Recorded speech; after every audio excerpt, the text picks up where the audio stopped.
The pirates of the 1700s have captured the imagination of many with their rugged ways, treasure hunts, and rebellious attitude against imperial navies. But beneath the adventurous image lies a more mundane reality, the necessity of organization. As we take a deep dive into their world, the first thing that stands out is how structured life was aboard pirate ships, despite the apparent chaos. Pirates were not merely lawless rogues, but men who needed a set of rules to ensure the survival of their ships and crew. It is essential to understand that piracy was, in many ways, a business, and like any business, it required rules for fair play, conflict resolution, and rewards for services rendered. Pirate ships, especially in the Caribbean, operated under what became known as the Pirate Code, a set of rules that governed everything from the division of plunder to the punishment for dishonesty or desertion. These codes were not only practical, but also served to maintain a sense of unity and fairness among the otherwise chaotic crew. The first known pirate codes appeared in the early 1700s, most famously on the Queen Anne's Revenge, the ship of the infamous Blackbeard. These codes were signed by each crew member, establishing their rights and duties. But what might surprise you is how ordinary the life of a pirate actually was. It wasn't all treasure hunts and sword fighting. Much of the time was spent ensuring the ship's upkeep, enforcing discipline, and negotiating with other pirate crews. What made piracy in the Caribbean truly interesting, however, was how these codes gave the pirates an edge, especially when facing off against the world's most powerful navies.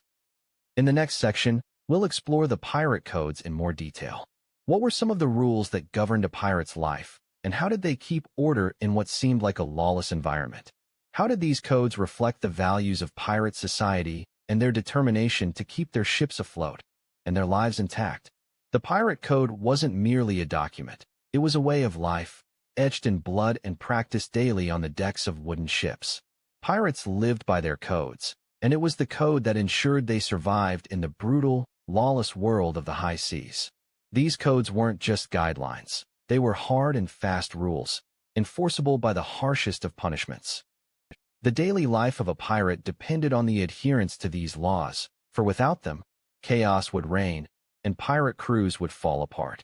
One of the most striking aspects of the pirate code was how it addressed the division of loot. A pirate's share was explicitly defined. Typically, the captain received a larger portion, sometimes double that of the average pirate, but not always.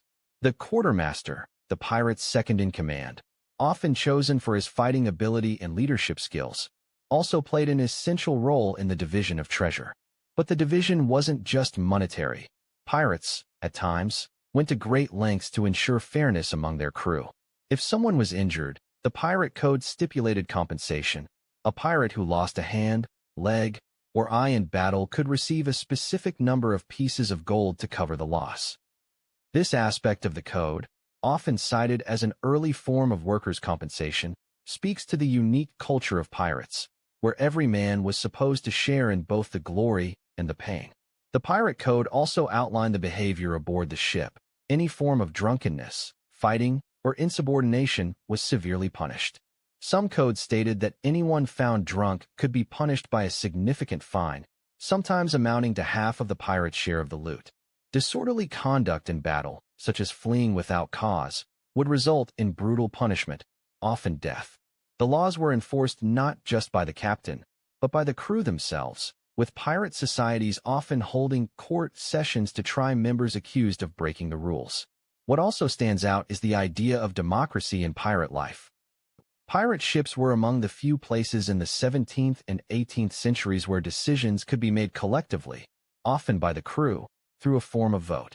While captains wielded significant power, major decisions, such as whether to attack a particular ship or even whether to follow a particular captain, were decided by the collective. In some pirate crews, the captain was elected and could even be deposed if he proved ineffectual or untrustworthy.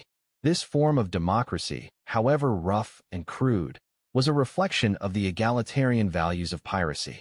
Pirates, more than most people of the time, saw themselves as free men, unbound by the rigid hierarchies of land-based societies.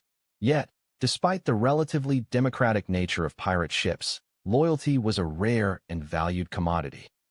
Pirates relied heavily on trust among their crew members, especially in times of peril. Loyalty to the captain was essential, and disloyalty was met with severe consequences. One of the worst punishments a pirate could face was being marooned on a desolate island. In these instances, the traitor was left with nothing but their wits to survive. It was a harsh but effective deterrent. The pirate code also had a distinctly personal element. Pirates often had strict rules about their personal relationships and the behavior of their shipmates. For example, no pirate was allowed to fight a fellow crew member over personal disputes, and gambling was prohibited on board the ship to avoid violence and disputes over money. Instead, pirates were expected to settle disagreements through more formal processes, such as a duel or trial, thus maintaining a semblance of order amidst the chaos. However, while the pirate code kept order on board the ship, it did not guarantee that life for pirates was safe or easy. Pirates lived dangerous lives, constantly at risk of disease, storms, and battles with enemies. Yet, the pirate code, with its emphasis on loyalty, fairness, and democracy, created a form of stability in an otherwise unstable world. It was this structure, this odd mix of rules and rebellion, that allowed pirate crews to thrive for as long as they did. Now, with the code established and the structure of pirate life set in place, we turn to the most significant question: how did the pirate code influence piracy's eventual decline? Was it the very system that pirates built for fairness and protection that ultimately contributed to their demise? As pirate crews grew in number and influence during the golden age of piracy, the very systems they built to maintain order and equality became increasingly difficult to sustain. What began as a series of pragmatic, flexible rules designed to foster cooperation and trust among a diverse and often unruly crew eventually became an anachronism, a relic of a bygone era. The demise of the pirate code wasn't just due to external pressures like the relentless pursuit of navies or the shifting tides of colonial expansion, but also from within, as the internal dynamics of piracy began to unravel. The rise of more centralized and professional navies in the early 18th century had a significant role in the decline of piracy. Powerful European nations like Britain, Spain, and France began to send more ships to patrol the seas, making the life of a pirate more dangerous. With these professional navies came more sophisticated intelligence networks, the strategic deployment of resources, and the development of tactics that pirates simply could not match. The fight for survival in this increasingly hostile environment made it harder for pirates to uphold their codes. The sense of community and equality that pirates once enjoyed began to fracture as competition for plunder intensified, leading to betrayals, fractured alliances, and the abandonment of the pirate code. But internal division was not the only threat to the pirate way of life.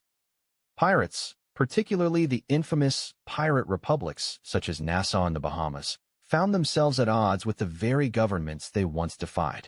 Colonial governments increasingly took an aggressive stance against piracy, offering bounties for pirate captains and promising amnesty to any pirate who surrendered. In some cases, pirates were given a choice: renounce piracy and live as privateers, licensed pirates, or face certain death. The temptation of state-sanctioned piracy, combined with the collapse of pirate communities, led many former pirates to abandon their codes, choosing personal survival over the rebellious ideals that had once bound them together. Pirate crews were also growing less tolerant of their own codes as the dynamic of piracy shifted. While the pirate code had once been a symbol of egalitarianism and democracy, it became harder to enforce as pirate crews faced external pressures and the ever-present threat of naval capture. Pirate captains, once elected by the crew, began to assert more control over their ships, undermining the egalitarian principles that had once been central to pirate life. As piracy became more dangerous and less profitable, the codes that once regulated everything from the division of plunder to the treatment of prisoners were largely disregarded.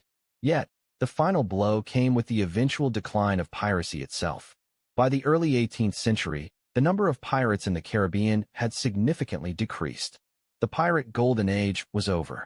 It is worth considering, however, how long this particular way of life lasted. The pirate code, which had been so essential to their survival and success, did not simply vanish overnight. It became part of the mythology of piracy, influencing the way we imagine pirates even today.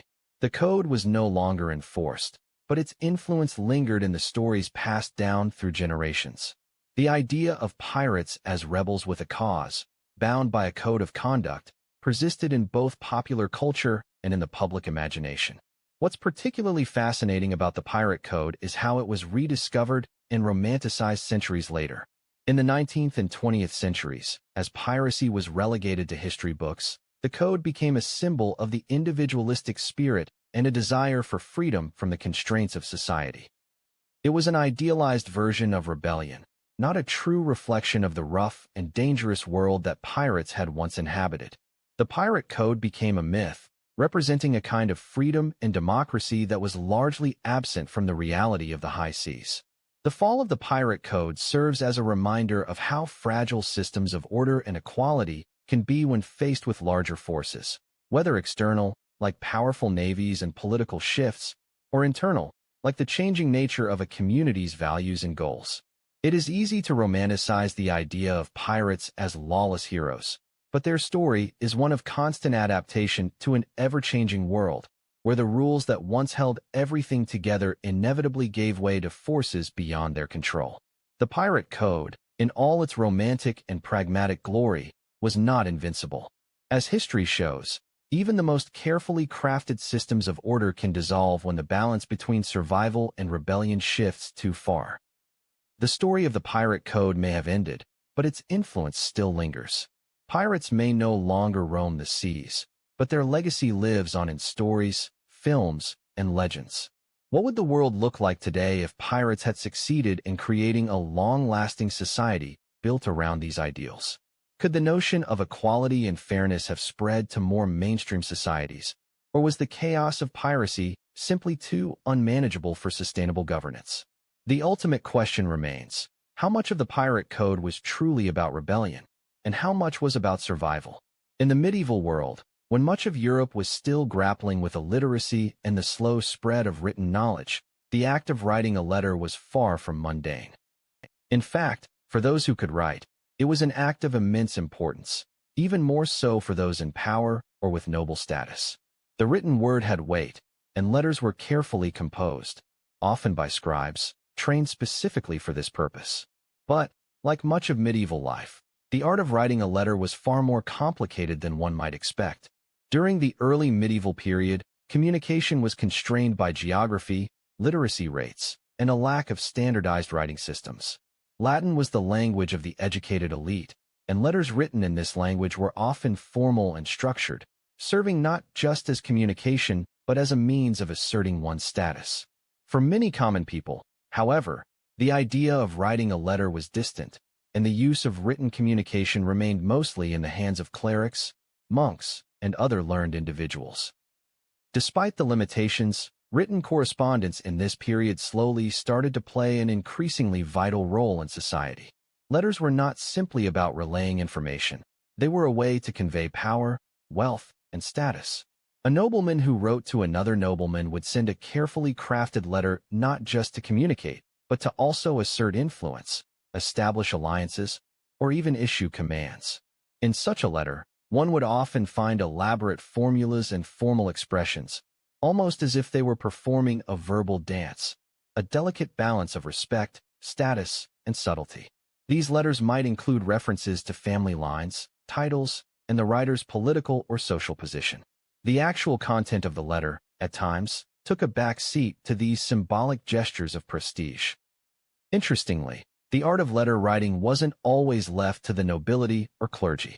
As trade routes expanded and cities grew, merchants began to engage in written correspondence as well, though their letters were often practical in nature. A merchant's letter might outline the terms of a trade, a request for goods, or a dispute over payment. For these individuals, written communication wasn't a matter of eloquence. It was a necessity to ensure the smooth operation of commerce. And yet, even as written letters became more commonplace among the upper echelons of society, one thing remained clear: letters were a luxury. They were expensive, requiring paper or parchment, ink, and the expertise of a scribe to draft them. A simple letter could cost an entire month's wages for a laborer or peasant. As a result, many people relied on professional letter writers to draft their messages.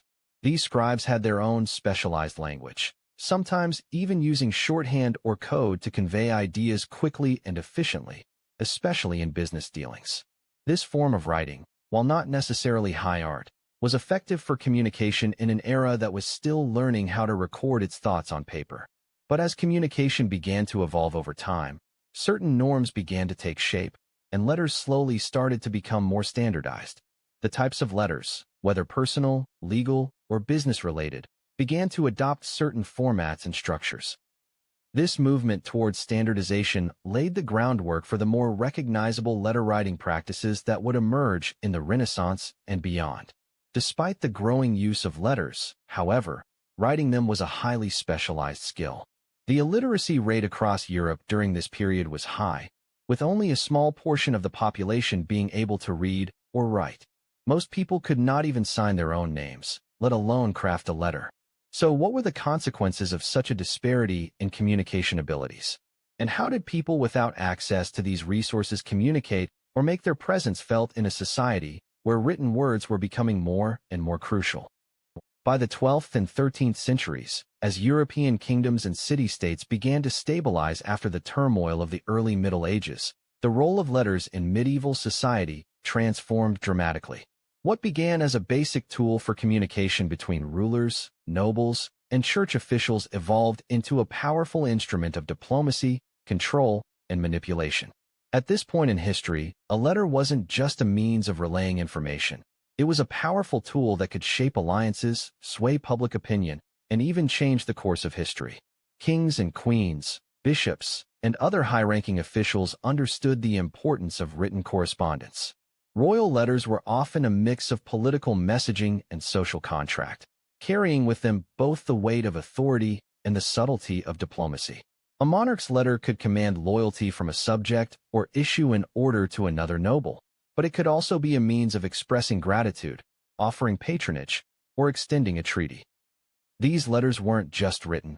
They were ceremoniously sealed with the ruler's personal seal, an emblem of authority. The wax seal wasn't just a formality, it was a statement. To break the seal without the monarch's consent was considered treasonous. The weight of the seal alone was often enough to keep the communication secure, reinforcing the power dynamics between sender and recipient. Letters also became a tool for persuasion. The medieval world was still deeply entrenched in religious belief, and many powerful figures understood how to use that to their advantage. A carefully crafted letter, filled with references to divine will, could be a subtle form of manipulation, convincing a recipient to support a cause or surrender to authority. Even in times of war, letters became a strategic asset. Kings and military commanders used letters to negotiate ceasefires, issue threats, or propose alliances. The power of the written word, combined with the public honor of having one's seal attached, could sway entire armies. Letters could shape the battlefield without a single sword being drawn. But letters were not just about large political figures.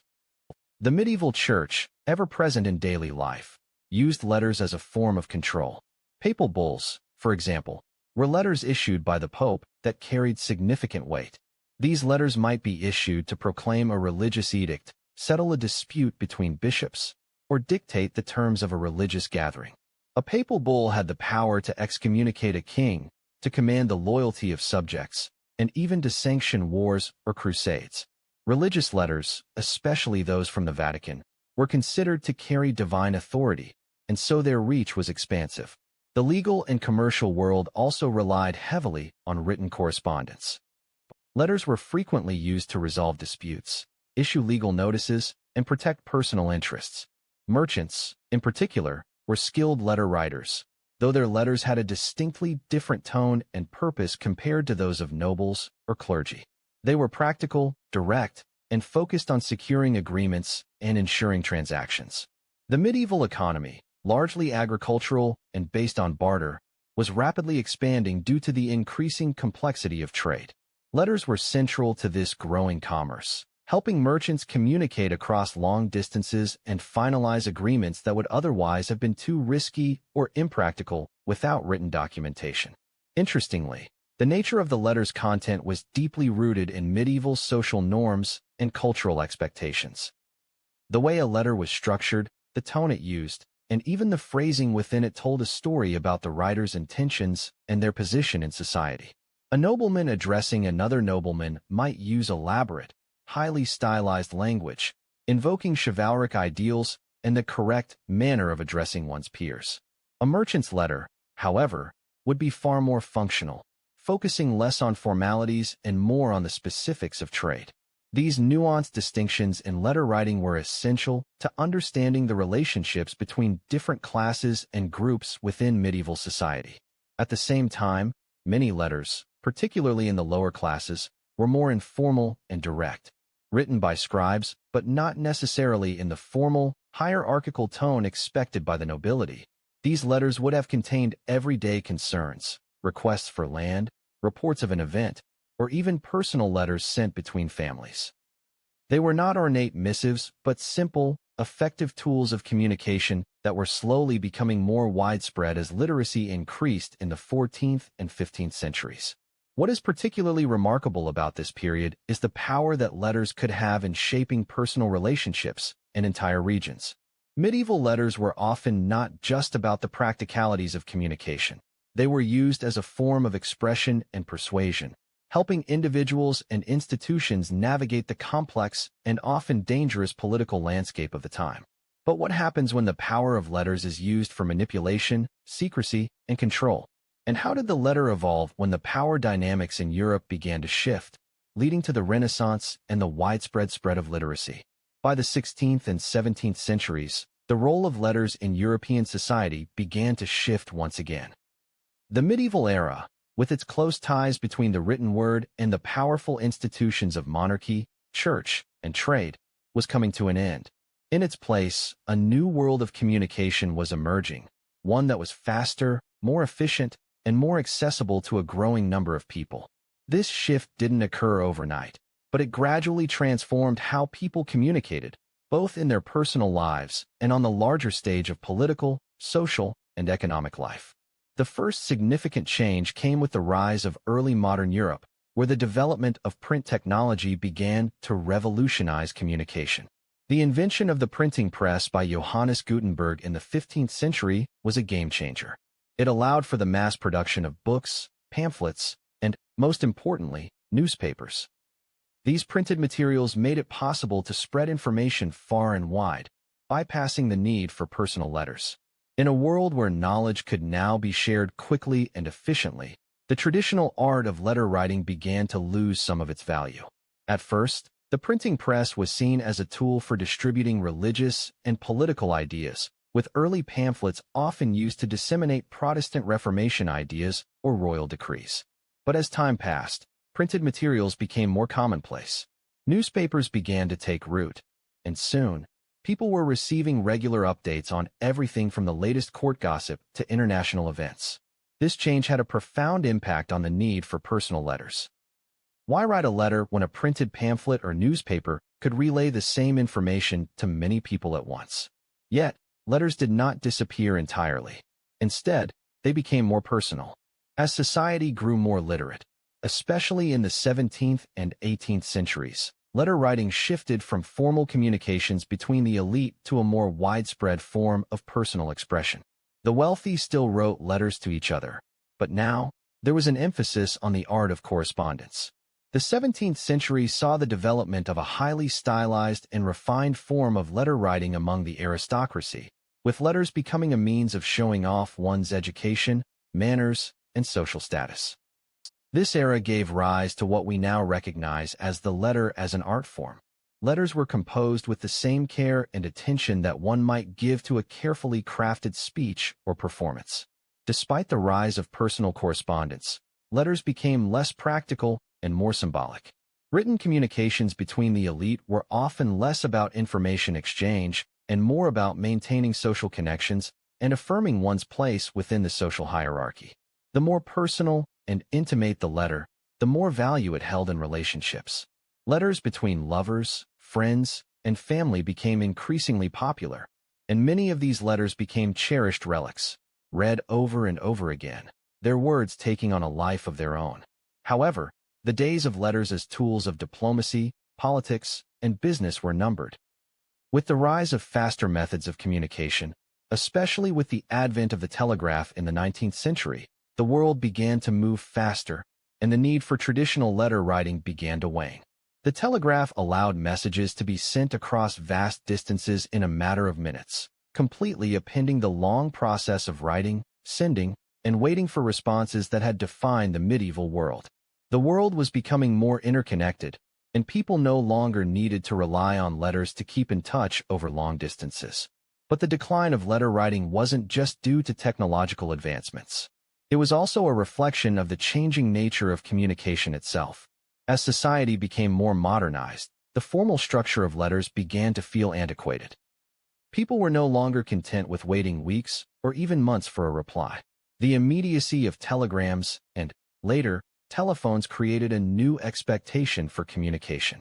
Personal letters, once the cornerstone of communication, became less frequent as people turned to faster and more efficient means of staying in touch. Yet, the importance of letters in shaping the past cannot be overstated.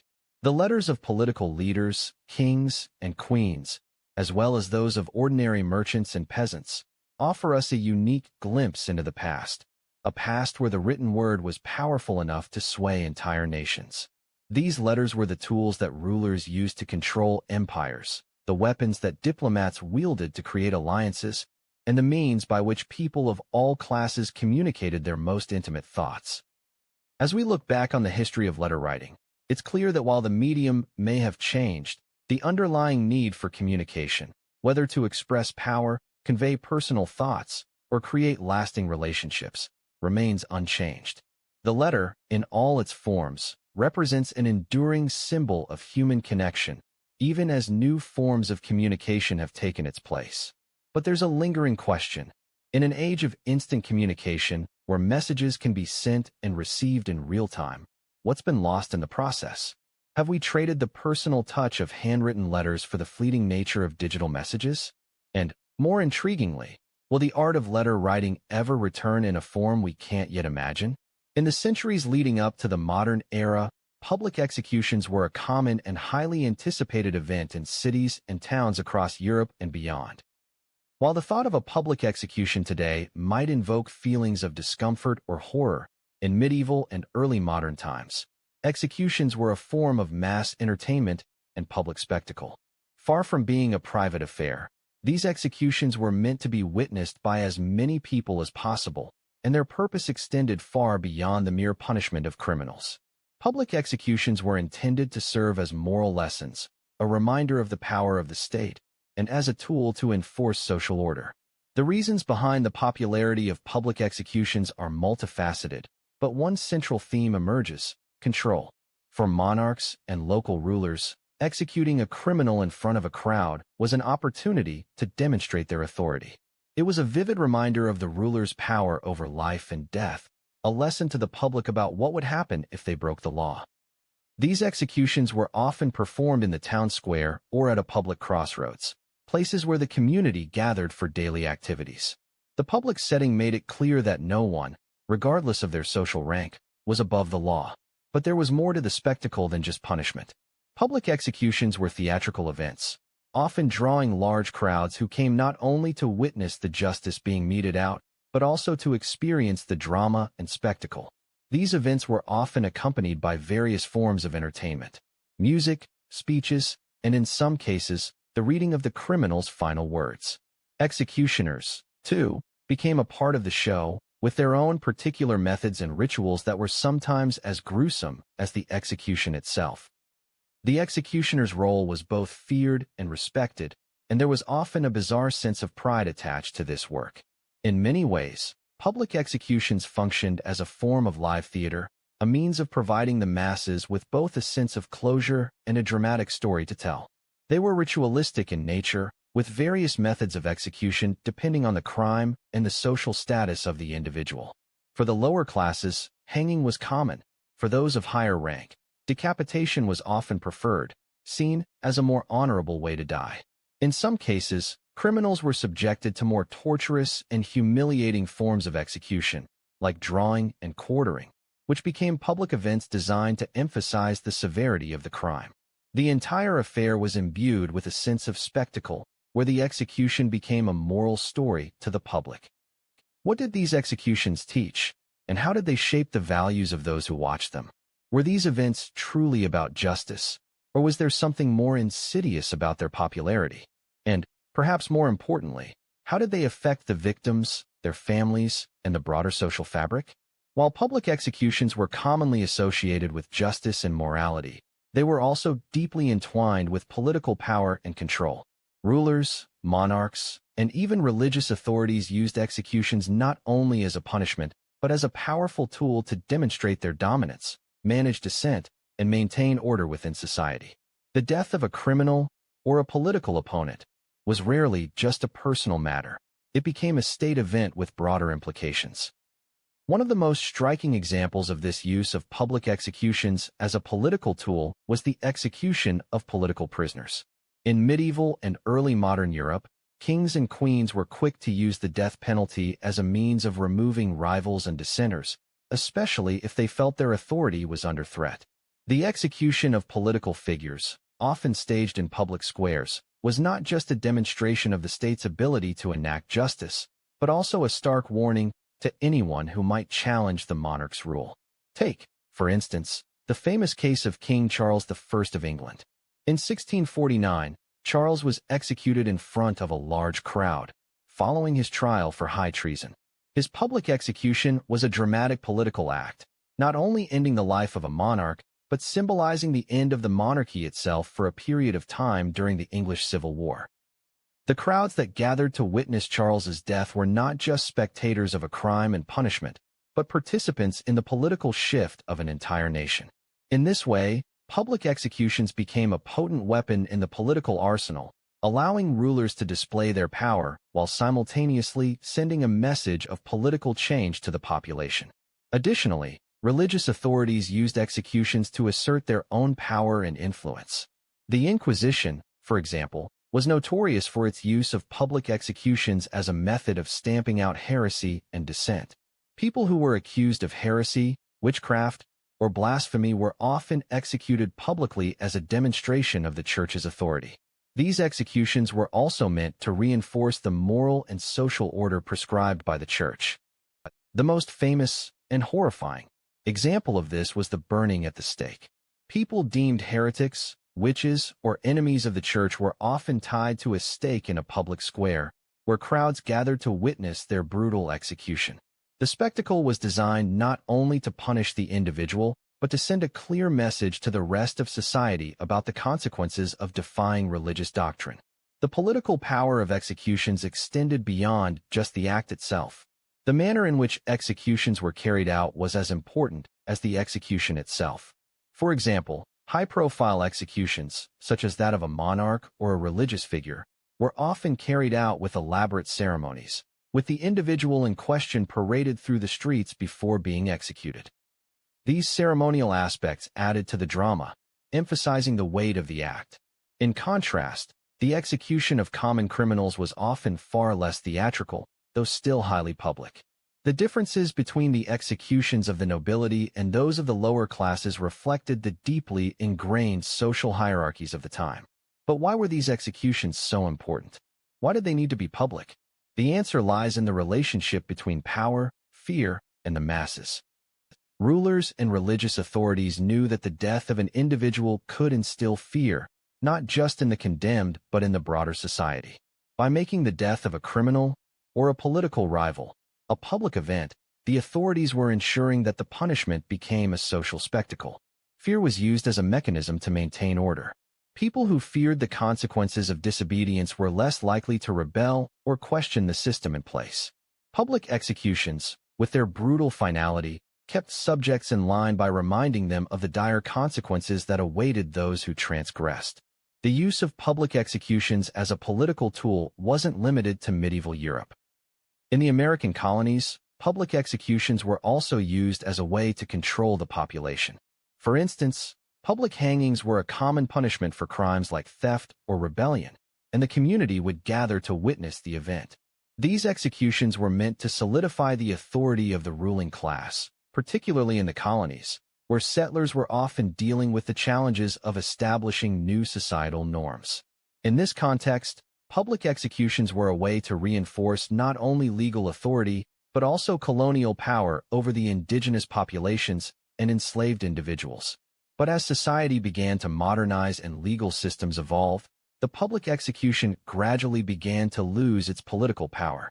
The growing movement toward more humane forms of punishment, influenced by the Enlightenment's emphasis on individual rights and the value of human life, led to the decline of public executions in many parts of the world. As the focus shifted from fear-based control to a more nuanced understanding of justice, public executions became increasingly seen as barbaric and ineffective. By the 19th century, the last public executions in many Western countries were fading into history, and the spectacle of death in the public square was replaced by private executions held behind prison walls. However, the legacy of these events persists in how we understand the relationship between punishment, power, and spectacle. Public executions were more than just a form of legal punishment. They were a reflection of the society that created them, a society where power, control, and fear were often intertwined.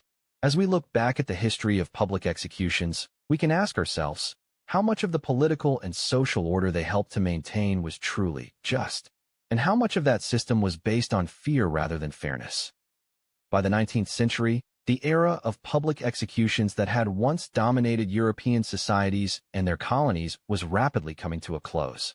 A combination of social, political, and cultural changes gradually led to the decline and eventual disappearance of the spectacle of public execution.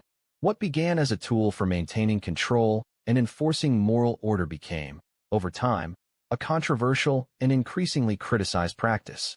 One of the most significant factors in the decline of public executions was the rise of Enlightenment thought, which championed individual rights, humanitarianism, and the reform of criminal justice. Thinkers such as Cesare Beccaria and Jeremy Bentham argued for a more rational and humane approach to punishment, one that focused on rehabilitation and deterrence rather than the spectacle of public violence.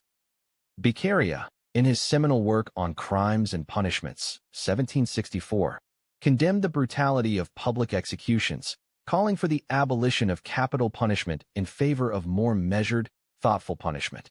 He argued that punishment should not be an act of vengeance, but rather a tool to prevent crime and rehabilitate the offender. His ideas gained traction across Europe, influencing the development of more modern penal systems.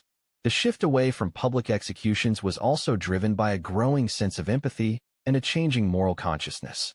As society became more urbanized and industrialized, the idea of public execution as a form of mass entertainment began to feel increasingly out of place. The spectacle of death in the town square, once a regular part of life, began to seem barbaric, especially as new forms of media and communication emerged. As literacy rates rose and people began to gain access to newspapers and books, the public was no longer content with the bloodshed and theatricality of executions.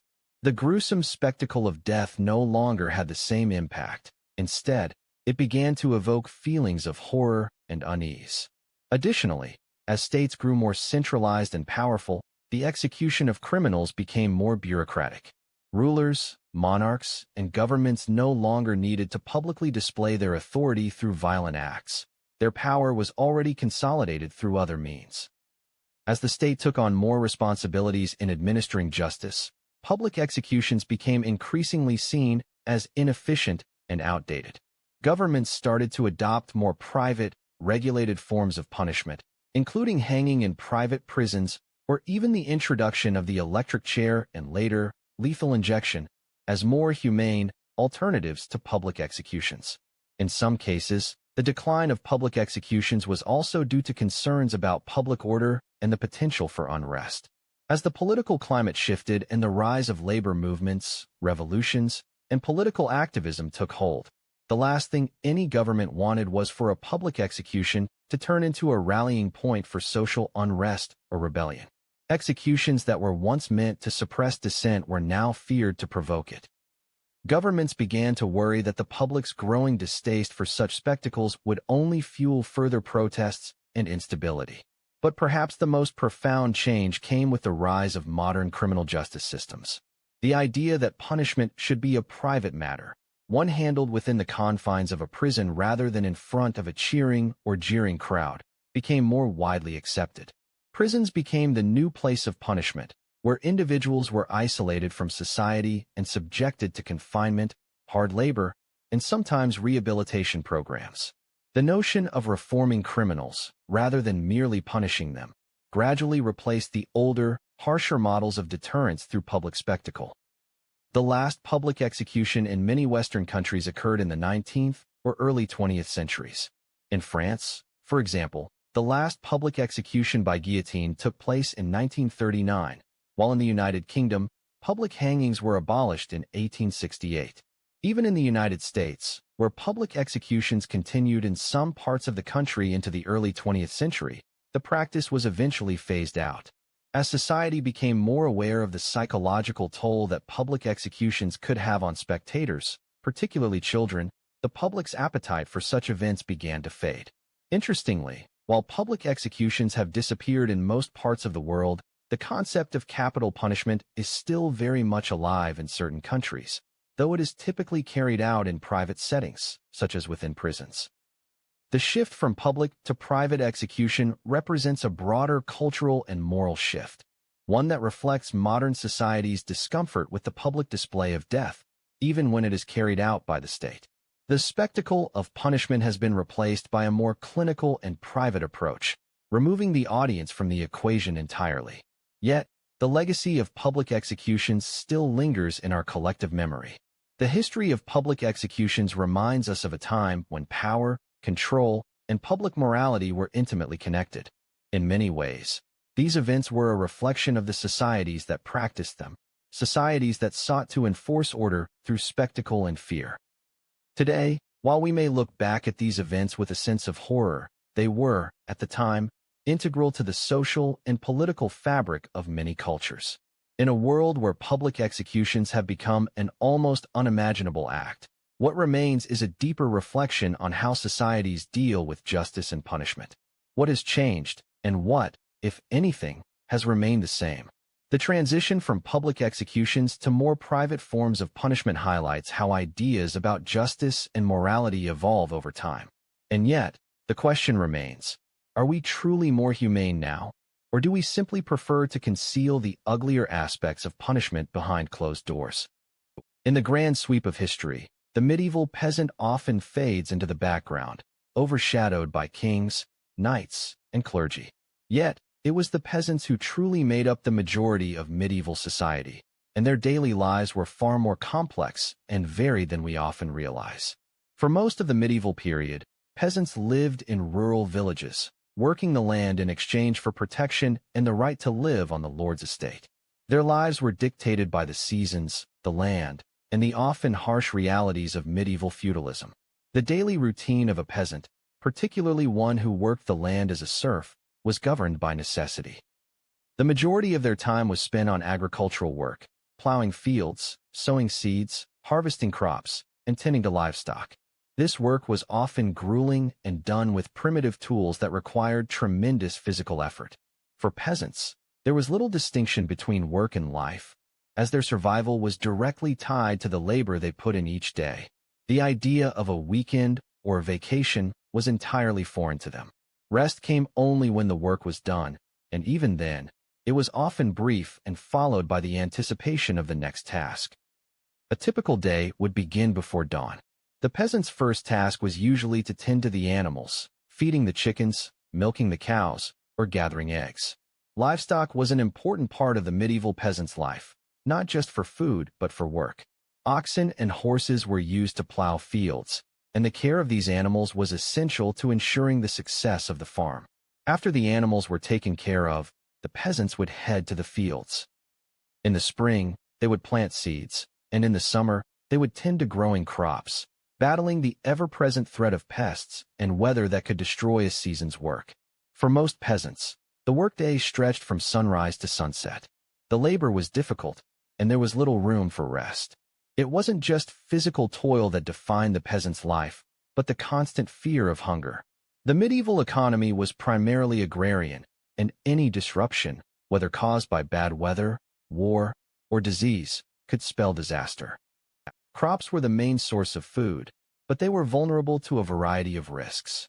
Famine was a real threat for the peasantry, and it was not uncommon for entire villages to starve during bad harvest years.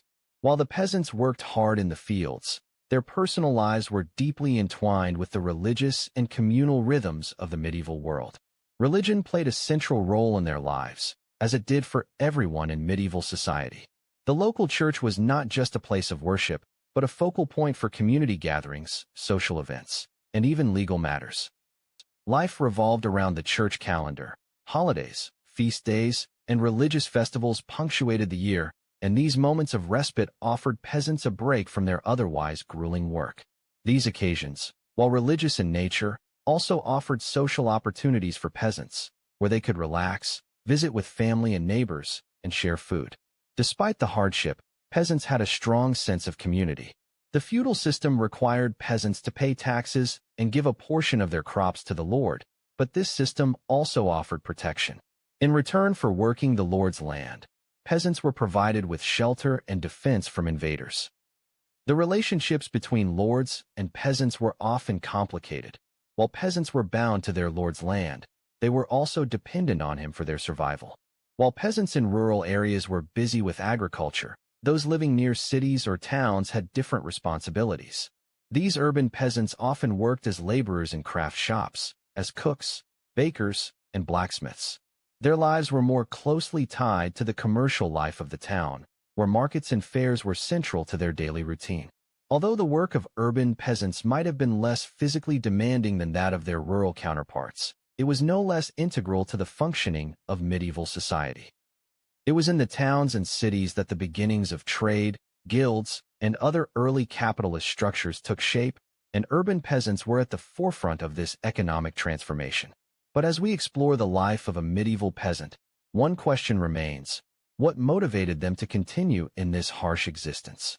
Were they driven by a sense of duty to family, to community, or by something more spiritual?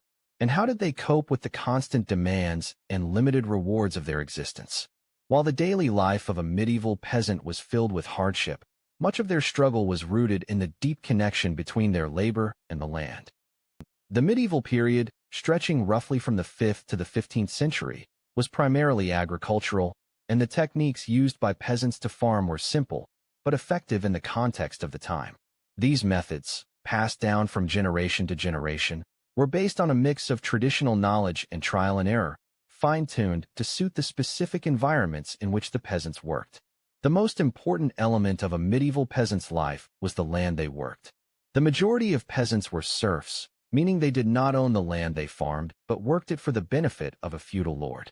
In return, they were granted the right to live on the land, and were given a small portion of it to grow food for themselves.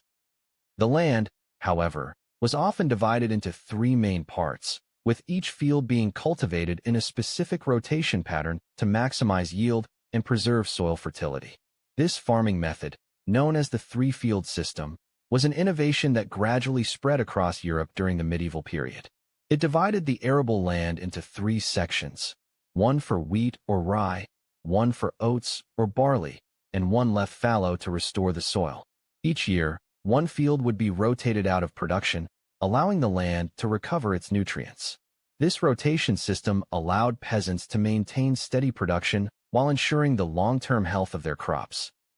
The fields themselves were not the neatly arranged plots we might imagine today. Instead, they were typically divided into strips, with each peasant having their own narrow parcel within a larger communal field. These strips of land were not always contiguous, so peasants often worked multiple areas spread across different parts of the village or estate. The layout of these fields, which might seem disorganized to a modern eye, was efficient in its own right. It allowed peasants to maintain a certain level of privacy over their portion of the field, while still benefiting from the larger communal efforts that came with working on common land. The tools the peasants used were simple but vital. The plow was the primary tool for turning the soil, and it was a device that underwent various improvements during the medieval period. The early plows were basic, wooden affairs, drawn by oxen or horses, but by the High Middle Ages, the introduction of the heavy plow, with an iron share, allowed deeper cultivation of the soil, particularly in the fertile regions of northern Europe.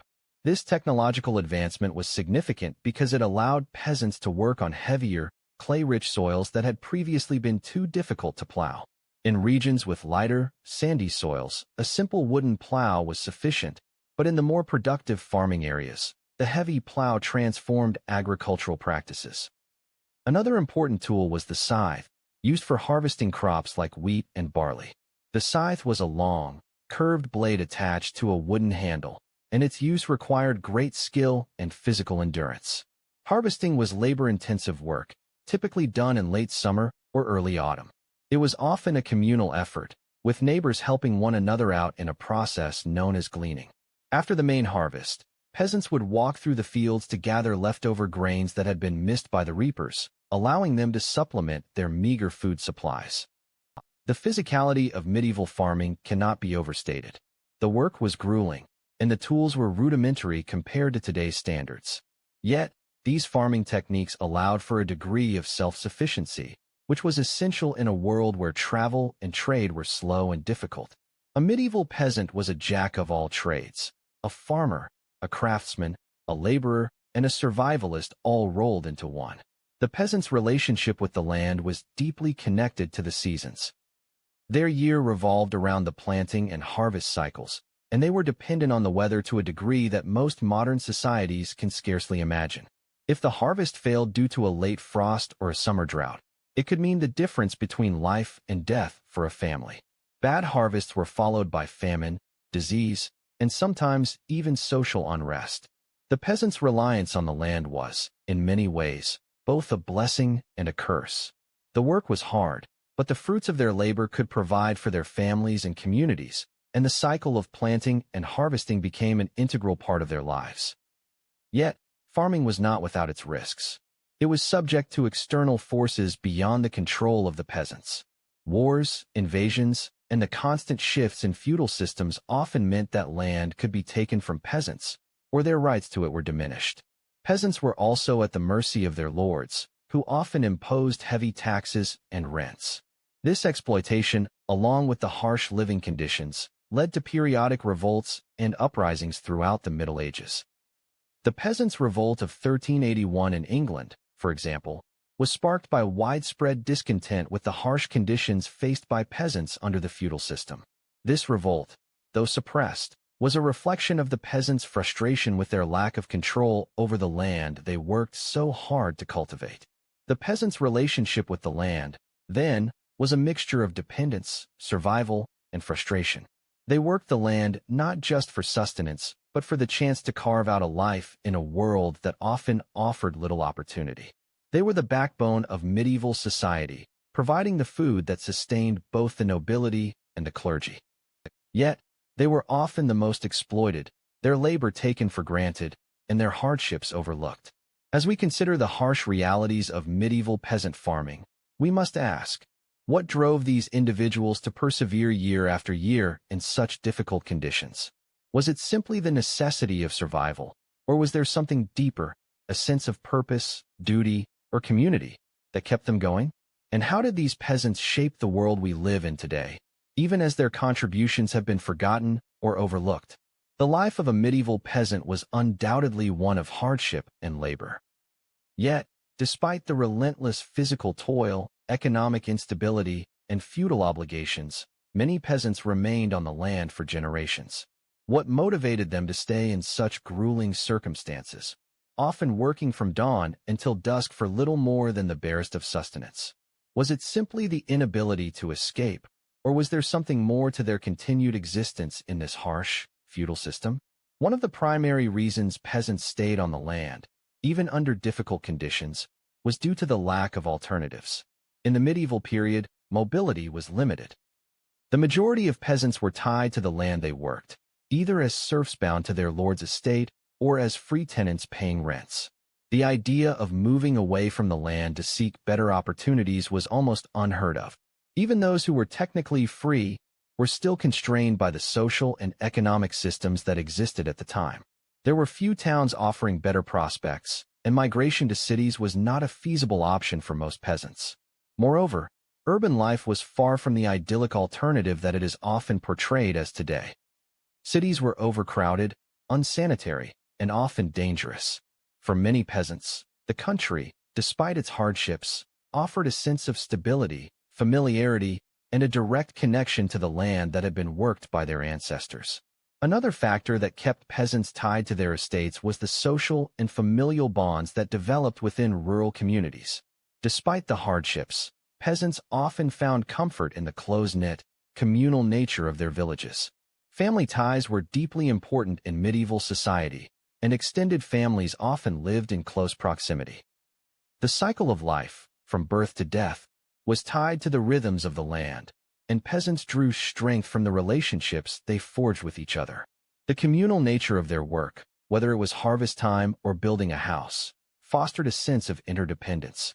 During difficult times, such as famine or illness, neighbors would band together to help one another, sharing resources and labor.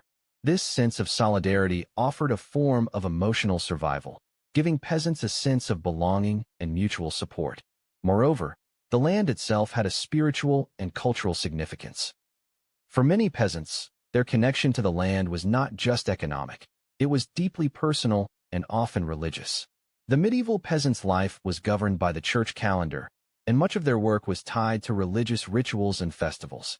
The church taught that hard work was a form of spiritual devotion, and peasants were often content in their belief that they were fulfilling God's will by working the land.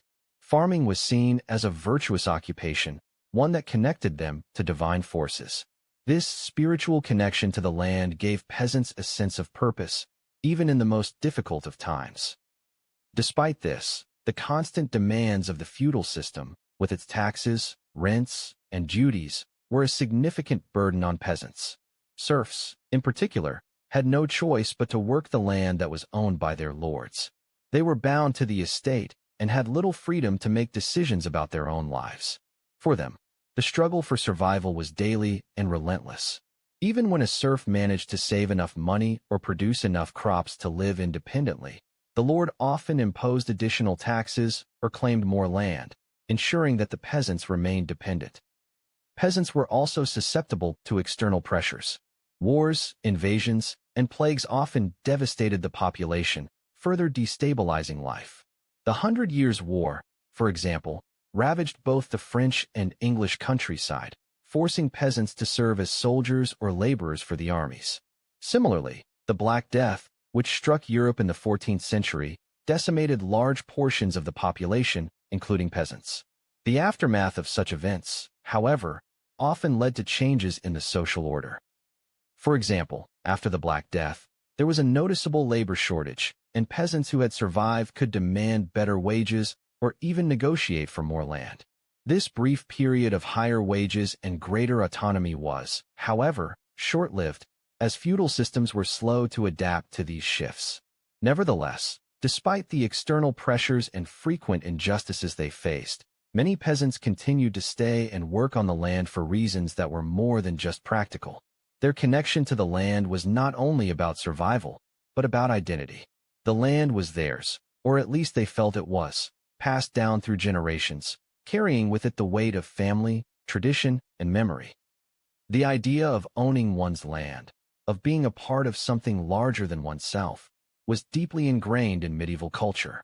Even when life was hard, many peasants found solace in the knowledge that they were continuing a legacy of labor and devotion that stretched back through the centuries.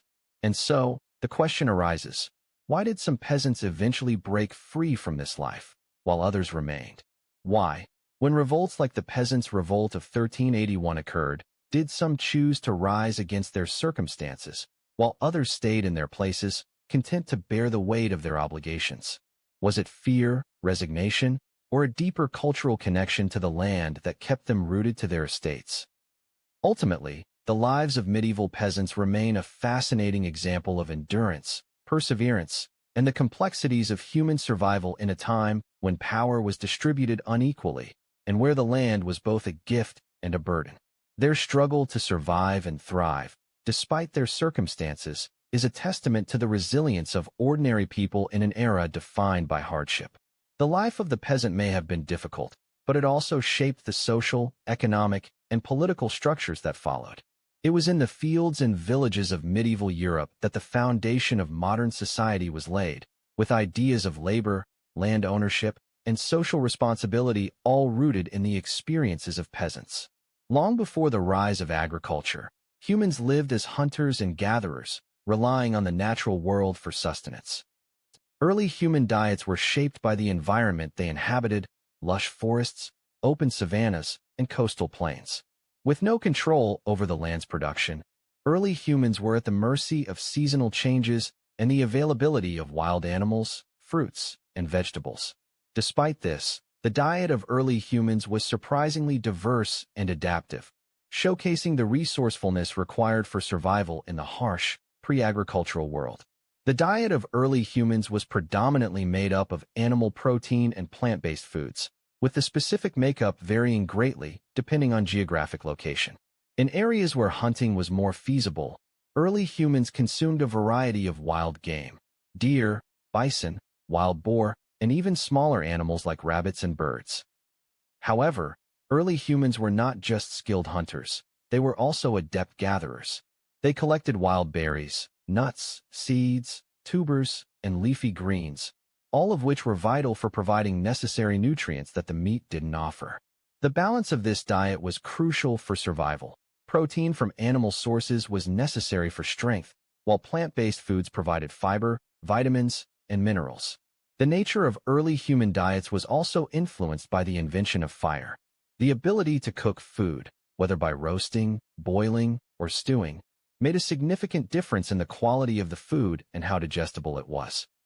Cooking allowed early humans to extract more calories from their food and made otherwise tough, inedible items more palatable. Early fire pits, though primitive, represented a major step forward in human development, opening the door to more complex food preparation techniques. Despite the advantages of hunting and gathering, the diet of early humans was not without its risks. Food sources were unreliable, and scarcity was a constant threat. A bad hunting season, a crop failure, or a natural disaster could lead to famine, which in turn led to survival challenges. But early humans were resilient, and their ability to adapt their diets according to the seasons and their environment helped them survive across different climates and geographies.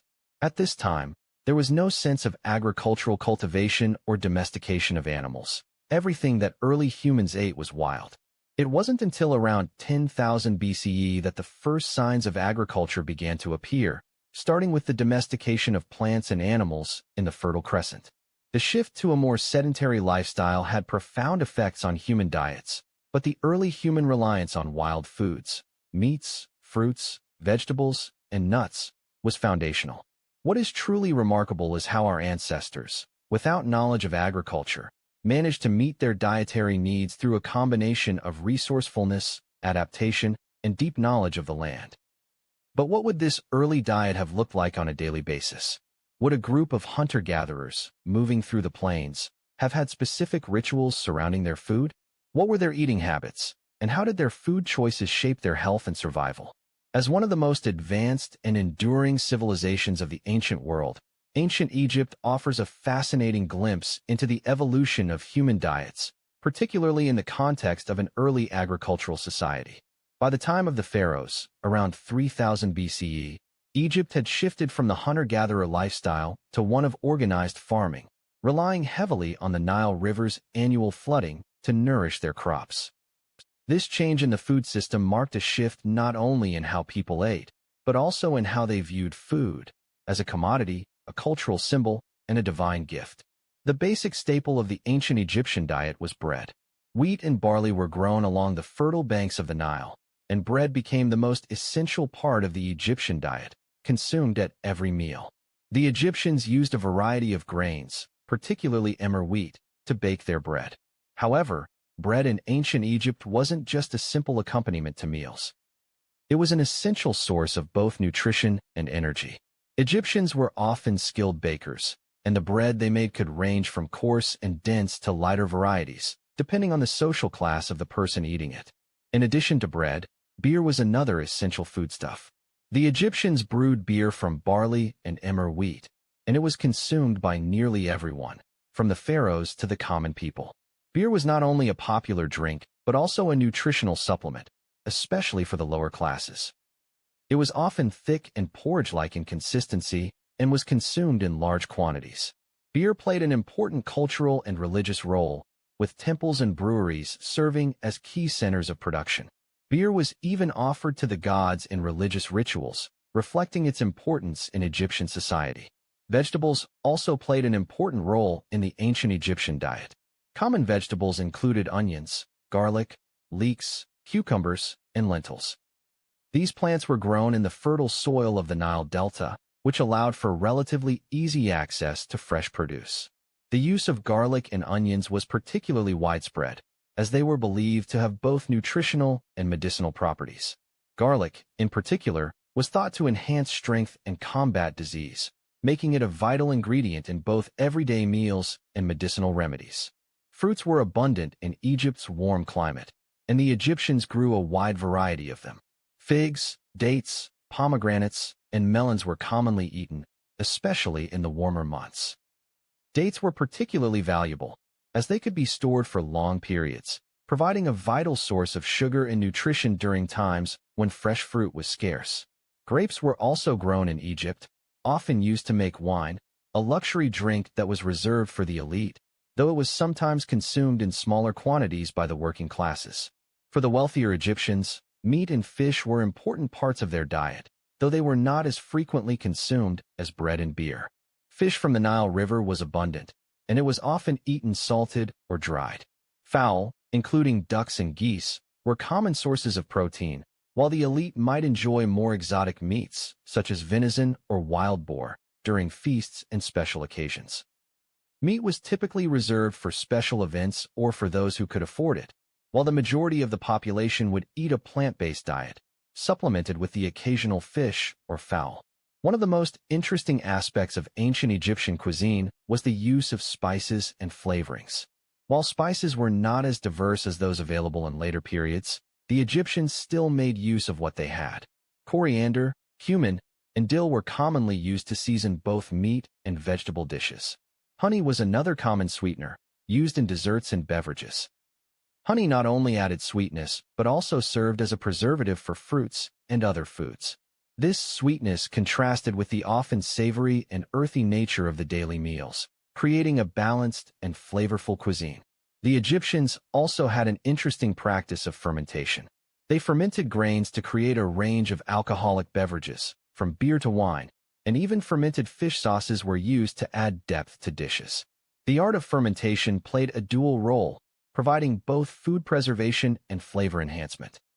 Though the diet of the average Egyptian was simple and based heavily on grains and vegetables, food was still a key element of social life. The wealthy elite enjoyed luxurious banquets, which could feature lavish spreads of roasted meats, fine breads, fruits, and exotic dishes prepared with spices brought in from distant lands via trade routes. These banquets were often a way for the elite to display their wealth, power, and connection to the gods, as religious and social symbolism played a large role in their food culture. Yet, for the majority of Egyptians, food was about survival and sustenance. Despite the relative abundance provided by the fertile Nile, life was still difficult, and food shortages or famine could occur, particularly during periods when the Nile's flooding was not sufficient to nourish crops. In such cases, the peasants and lower classes faced the brunt of hunger, while the upper classes had stores of preserved foods to rely on.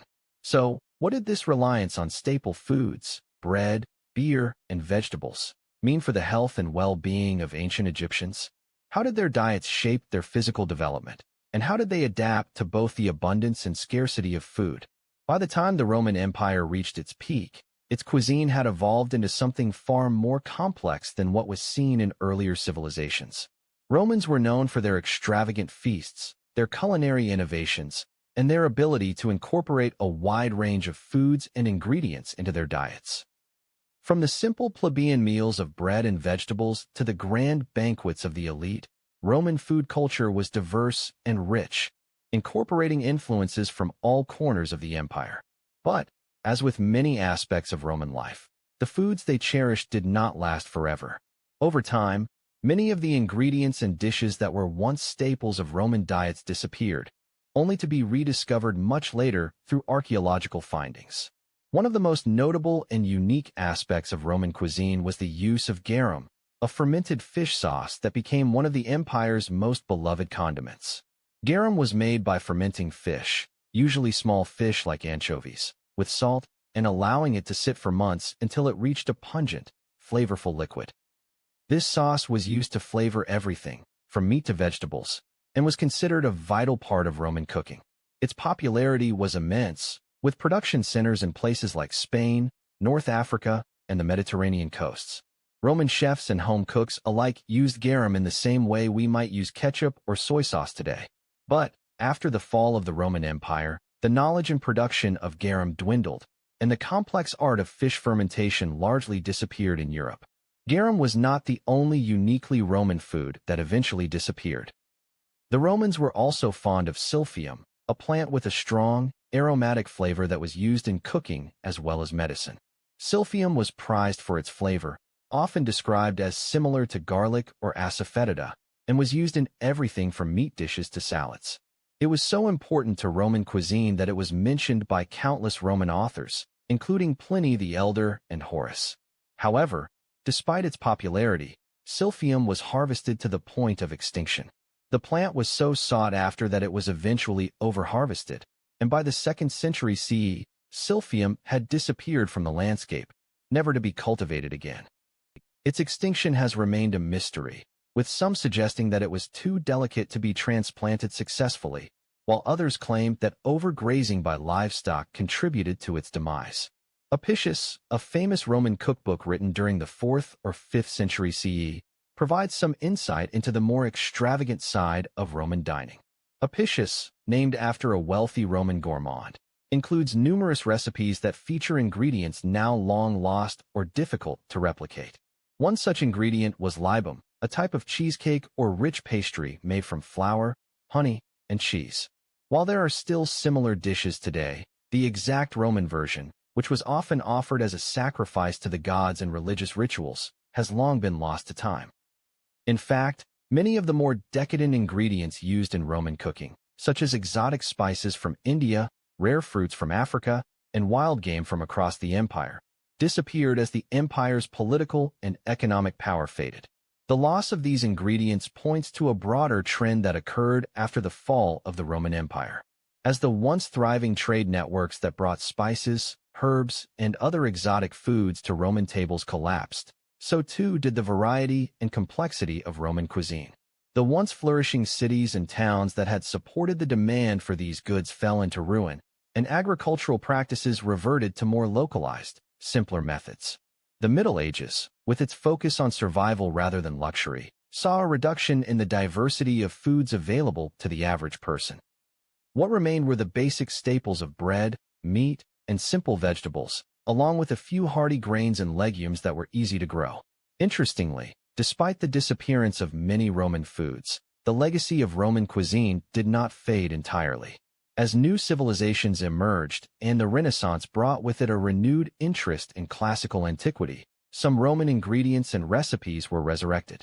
The rediscovery of ancient texts like Apicius provided a link to a forgotten culinary world, and chefs began experimenting once again with Roman recipes, reviving lost dishes or creating modern versions inspired by the classics. Today, we can only imagine what some of these lost foods might have tasted like, but their legacy endures in the history of cooking. The disappearance of these ingredients also serves as a reminder of how civilizations and cultures shaped their food traditions and how those traditions evolve, or fade, over time. Garum and silphium, once integral parts of Roman life, are now relics of a forgotten culinary past. Still, their story continues to intrigue historians, food scholars, and chefs alike, offering a glimpse into a time when the Roman table was as diverse and dynamic as the empire itself. But as we consider the many ingredients lost to time, we must ask, what other foods and culinary traditions have vanished from history, never to be resurrected? And what might we be unknowingly losing today in a world that continues to globalize and homogenize the foods we eat? In the grand tapestry of royal courts throughout history, one figure often stands out as both a symbol of comedic relief and a sharp instrument of social critique: the royal jester. Though the role of the jester is often viewed through a lens of light-hearted humor, their true significance in the royal courts of medieval and Renaissance Europe was much more complex and multidimensional. The jester's function was not just to make the king laugh, but to offer something even more valuable, a form of truth, hidden within comedy, that could influence the course of political and social events. The origin of the jester dates back to ancient times, but the role became particularly well-defined in medieval Europe. In royal courts, jesters were entertainers who provided amusement through a combination of humor, satire, and often physical comedy. They might wear colorful costumes, complete with jingling bells and elaborate hats, and perform tricks, sing songs, or deliver witty remarks. Their entertainment could include mimicking courtiers or telling jokes about the royal family, all while getting away with behaviors that would have been deemed unthinkable for anyone else in the room. Despite their often comedic and entertaining role, jesters were much more than mere clowns. In many ways, they occupied a unique space in the court hierarchy. They were considered licensed fools, granted special privileges that allowed them to speak freely and even challenge the king or queen in ways no one else could. This license to mock meant that jesters could use humor as a vehicle for criticism, offering pointed commentary on the political landscape, the behavior of the monarch, or even the flaws of the court itself. The jester's ability to make the powerful laugh was, paradoxically, one of the ways in which they wielded power of their own. In fact, many jesters were keenly aware of their influence. Though they might have appeared to be nothing more than entertainers, some were quite sharp, using humor as a tool for social and political commentary. For example, court jester Archibald Armstrong of King James I's court in England was known for his quick wit and biting satire. Armstrong famously critiqued the monarch's behavior, something that would have been considered highly dangerous coming from anyone else. The fact that Armstrong was able to do this without fear of punishment speaks to the special position the jester held in royal circles, as both an entertainer and an unconventional advisor. The jester's role wasn't always one of outright rebellion or critique. However, in many courts, jesters were expected to maintain an aura of good-natured humor, gently making fun of their masters and courtiers without crossing certain boundaries. These jesters were skilled in the art of persuasion and subversion, walking a fine line between comedy and commentary. By making light of a situation or mocking a royal decision, they could, without openly challenging authority, encourage reflection or offer a moment of introspection for the ruler. In this sense, jesters were like mirrors held up to the court, showing a reflection of the often absurd, extravagant, and occasionally tyrannical behavior that characterized medieval and Renaissance rule. But what of the human side of jesters? Beneath the layers of painted humor and colorful garb, who were these men and women who performed on the royal stage? For many jesters, their lives were far more difficult than their outward roles suggested. Many were born into poverty or had obscure beginnings, and their rise to court status was often tied to a mixture of talent, charisma, and sometimes luck. While they enjoyed certain privileges at court, such as access to the king and a life of relative comfort, they were also deeply dependent on their ability to keep the monarch entertained. Their livelihoods were tied to their wit and humor, and they were often expected to produce laughter on command. The line between the jester as a privileged court figure and the jester as a marginalized individual was a delicate one. Some jesters enjoyed a reputation as trusted confidants, while others lived lives of personal turmoil. The famed jester Yorick, from Shakespeare's Hamlet, encapsulates this duality. Though Yorick is long dead when Hamlet speaks of him, his role as a humble, jocular figure is also symbolic of the low status that jesters often held in society. Behind the laughter, there was often sadness, poverty, and alienation.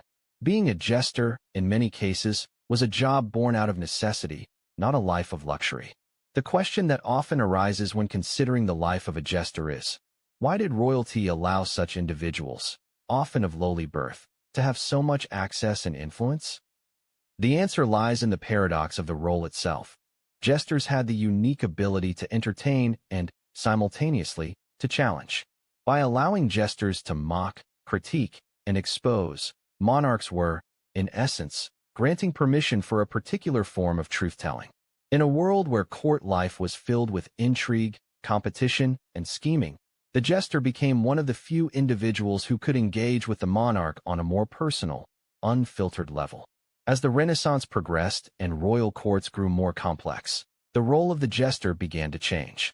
The increasing formalization of court life and the rise of more professionalized entertainment meant that the jester's role as a political advisor and social commentator gradually diminished. However, the legacy of the royal jester lived on in literature, theater, and popular culture, where their ability to speak the truth through humor continues to be celebrated. The role of the jester, often regarded as one of the most intriguing and paradoxical figures in royal courts, straddled the delicate line between fool and sage. While jesters were expected to entertain and provoke laughter with their antics, jokes, and physical comedy, they also possessed a unique and often undervalued ability to wield sharp wit and insight. At their best, jesters were not mere clowns, but profound social commentators who used humor and irony to challenge the status quo, giving their royal masters and courtiers subtle hints about the politics, morality, and behavior that might otherwise be deemed too dangerous to voice directly. In order to understand the mental agility and social intelligence of jesters, one must consider the vast range of skills they needed to perform their duties effectively. To begin with, jesters were often well-versed in language, and their humor was built on wordplay, satire, and double meanings. Their ability to craft clever puns or playful insults was not just a testament to their quick thinking, but also a reflection of the intricate power dynamics at play within the court. By using humor, jesters could highlight contradictions in royal policies, expose the flaws of the aristocracy, or make pointed commentary on society without fear of direct retribution. Their words, though wrapped in comedy, often carried the weight of truth, and their mastery of timing was key to getting their messages across effectively. For example, the famous English court jester Will Somers, who served under King Henry VIII, had a reputation for his biting, yet humorous commentary. Somers, who was known for his sharp wit, would often make subtle jabs at the king's volatile temper or extravagant lifestyle. Yet, despite his directness, Somers was never punished. In fact, he was considered to be one of the few people in the royal court who could speak to Henry VIII with complete honesty and still maintain his favor. The jester's skill at managing the tension between humor and criticism was key to maintaining their position in the court, and it allowed them to influence the king and others without directly challenging their authority. In addition to their linguistic skills, jesters were also highly attuned to human behavior. Many jesters were keen observers of the personalities, ambitions, and fears of those around them. They would often serve as unofficial counselors, gaining the trust of both the monarch and other courtiers, providing them with insights that could sway decisions or shape royal policy. In this way, the jester often functioned as an informal advisor, able to speak truths that others could not. For example, in the French court of Louis XI, the jester Triboulet was said to have influenced the king's decisions, not through direct advice, but by drawing attention to the monarch's faults in a way that was both humorous and enlightening. The dual role of the jester as both entertainer and critic was especially important during times of political unrest. In periods when monarchs ruled with heavy hands or when kingdoms faced internal divisions, jesters could provide a safe outlet for dissent. They were able to challenge the behavior of monarchs and courtiers by exaggerating their flaws or satirizing their decisions. This mockery was not just for entertainment. It allowed the court to reflect on its own actions in a way that did not directly undermine its authority. Humor, after all, was a potent form of subversion, and by disguising sharp criticism in the form of comedy, jesters ensured that their messages were heard, even by those in power. Yet, despite the immense power that jesters wielded through their humor, their lives were often precarious. They could easily fall out of favor if their humor was misinterpreted or if they pushed the boundaries of royal tolerance too far. Some jesters were executed or imprisoned for their remarks, and in some courts, a jester's wit could become their undoing. The fine line between being a trusted advisor and a disgraced fool was thin, and jesters had to constantly balance their ability to speak the truth with their need to maintain their position at court. The fear of retribution led many jesters to develop a form of self-preservation, which involved using humor to hide their true feelings or intentions. Many jesters learned to be masters of self-censorship, adjusting their performances and remarks depending on the mood of the court or the whims of their ruler. This ability to adapt to changing circumstances was a crucial skill, and it ensured their survival in the often volatile and unpredictable environment of the royal court. Behind the laughter and jokes, the jester was often a deeply complex individual, one who was not just a fool but a sage, a person capable of offering profound insights, often at great personal risk. The role of the jester was not simply to entertain, but to reflect and question, offering perspectives that could challenge power structures without ever appearing to do so. They used humor as a weapon of influence, a tool that allowed them to critique society while remaining unscathed. So, what does it take to be a jester in such a high-stakes environment? Is it enough to rely on wit, timing, and humor alone, or does the jester's deeper wisdom, shaped by their intimate understanding of power dynamics and human nature, allow them to survive and thrive in an environment where the stakes are literally life and death? And how much of the jester's performance is an artifice, and how much is rooted in genuine insight into the behavior and flaws of the rulers they serve? As societies evolved and monarchies began to centralize their power, the role of the royal jester began to diminish. The very qualities that made jesters so valuable, such as their ability to speak truth to power, offer humorous commentary, and expose the flaws of the court, became increasingly seen as dangerous. As the Renaissance progressed and the political landscape shifted, the once celebrated figures of jesters began to fall out of favor. One of the key reasons for the decline of the jester was the rise of professionalism in court life. During the medieval and early Renaissance periods, the jester's role was rooted in their ability to improvise and entertain. They were often seen as multi-talented figures who could juggle, perform physical comedy, and deliver witty observations. But as courts became more formalized and professional entertainers became more specialized in their crafts, the need for a court jester, who was expected to wear multiple hats, both comedic and critical, began to wane. The rise of professional actors, musicians, and dancers in the late Renaissance reduced the demand for the jester's broad range of skills, and many courts began to employ specialized entertainers instead. Another reason for the decline of the jester was the changing nature of political power. As monarchs consolidated their rule, they sought to maintain control over their courts and diminish any potential threats to their authority. The jester, with his ability to mock and criticize the monarch, was increasingly viewed as a potential risk. Kings and queens, now more secure in their positions, began to limit the jester's freedom of expression. The jester's license to mock the king or queen was no longer seen as a necessary form of entertainment, but as an act that could undermine the monarch's authority. In an era where political stability was paramount, humor that challenged the status quo was no longer welcome. Furthermore, as the Enlightenment took hold in the 17th and 18th centuries, the jester's role began to seem less relevant. The Enlightenment brought with it a new set of ideals: reason, order, and rationality. The chaotic, often unpredictable nature of the jester's humor clashed with the more structured, intellectual environment of Enlightenment thought. Society began to favor intellectual discourse over crude comedy, and the jester's role as a political commentator became obsolete. The function of jesters as truth-tellers in the royal courts was replaced by philosophers and political theorists who could critique society in a more sophisticated, rational manner. In addition, the cultural and social shifts of the period, particularly the rise of the bourgeoisie, also led to the decline of the jester. As society became more focused on wealth, status, and the power of the merchant class, the traditional aristocracy began to lose its grip on authority. Monarchs and aristocrats, once able to afford the indulgence of jesters, were increasingly focused on maintaining their wealth and prestige. The court jester, once an essential member of royal life, became a symbol of a bygone era. But perhaps the most significant shift in the decline of the jester came with the rise of private lives. As royal courts grew larger and more sophisticated, the public display of power and humor faded into the background. The monarch no longer relied on public spectacles to demonstrate their power, and humor that once made a political statement became an anachronism.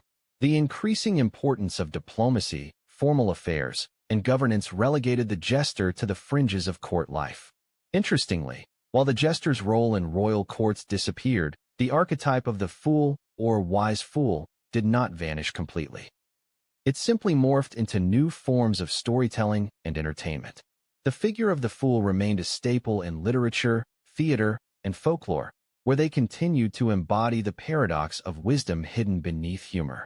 Shakespeare's plays, for example, feature iconic fools like Fest in Twelfth Night and the Fool in King Lear, who serve as both comic relief and sources of insight into the human condition. These figures, though not active members of the royal court, carried on the legacy of the jester as a truth-teller and social critic. Today, the role of the jester might seem like a quaint relic of a distant past, but its influence persists in the forms of satire, stand-up comedy, and late-night television. The ability to use humor as a tool for social commentary and political critique continues to thrive in the hands of comedians, writers, and performers. Though the formal position of the royal jester no longer exists, their legacy remains, woven into the fabric of modern entertainment and the ongoing tradition of using humor to confront the complexities of society. As we reflect on the jester's decline, we might ask, what happens when humor becomes too powerful or too dangerous? How does society deal with truth when it is wrapped in laughter? The fall of the jester suggests that when humor begins to challenge authority too effectively, it risks becoming a threat, one that is not easily tolerated in a world where political power and control are paramount. But, in many ways, this only reinforces the enduring power of comedy as a force for change, one that can't be easily suppressed, even when the jester himself has faded into history.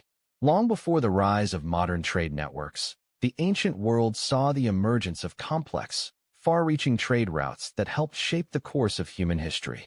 These early trade routes were the lifeblood of civilizations, connecting distant lands, facilitating the exchange of goods, ideas, and cultures, and laying the groundwork for the interconnected world we know today.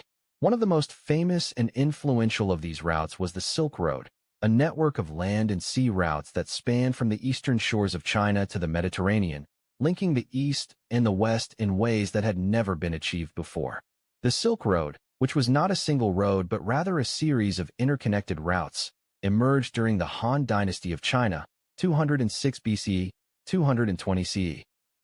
It was named for the lucrative trade in silk that flowed from China to the Roman Empire and beyond. However, the Silk Road was much more than just a conduit for silk.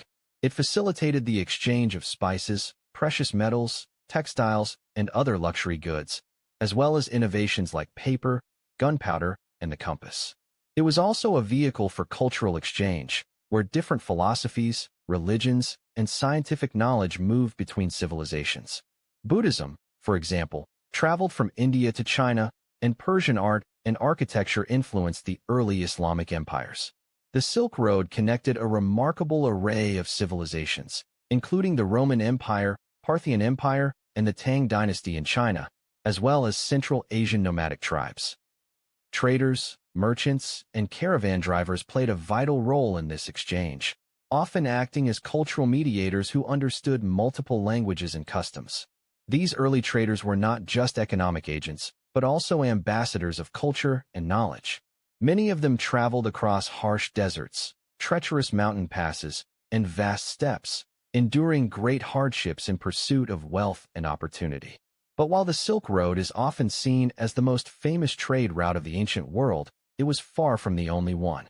The Mediterranean trade routes played a similarly crucial role in the early development of global commerce.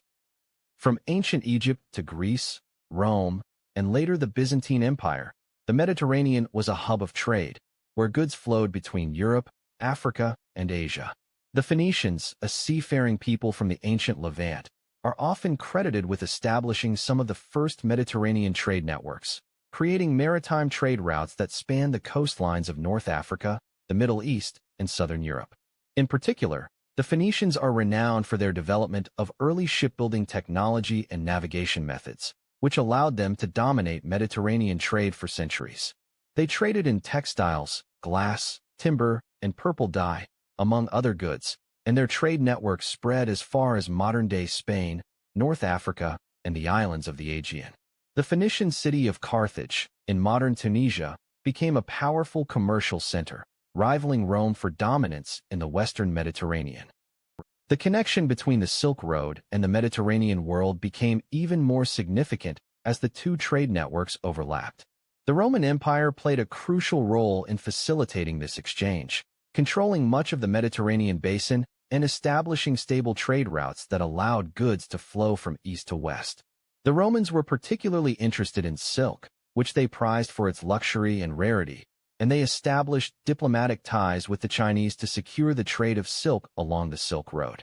In addition to the physical goods traded along these routes, early trade also saw the exchange of ideas. The spread of Hellenistic culture, a fusion of Greek, Persian, Egyptian, and Indian influences, was a direct result of the interactions between different civilizations along the trade routes. After the conquests of Alexander the Great, Hellenistic cities were established throughout the Middle East and Central Asia, creating a melting pot of cultures and ideas. This cultural diffusion was one of the earliest examples of globalization, as merchants, scholars, and travelers exchanged not only physical goods, but also knowledge of astronomy, mathematics, and philosophy. In the East, the Silk Road served as a conduit for the spread of Buddhism, which moved from India to China and Central Asia, where it was adopted by various cultures. The trade routes, both overland and maritime, were not just channels for material wealth. They were highways of culture, spirituality, and intellectual exchange. Despite the incredible success of these early trade routes, the very networks that connected distant civilizations also made them vulnerable to external threats.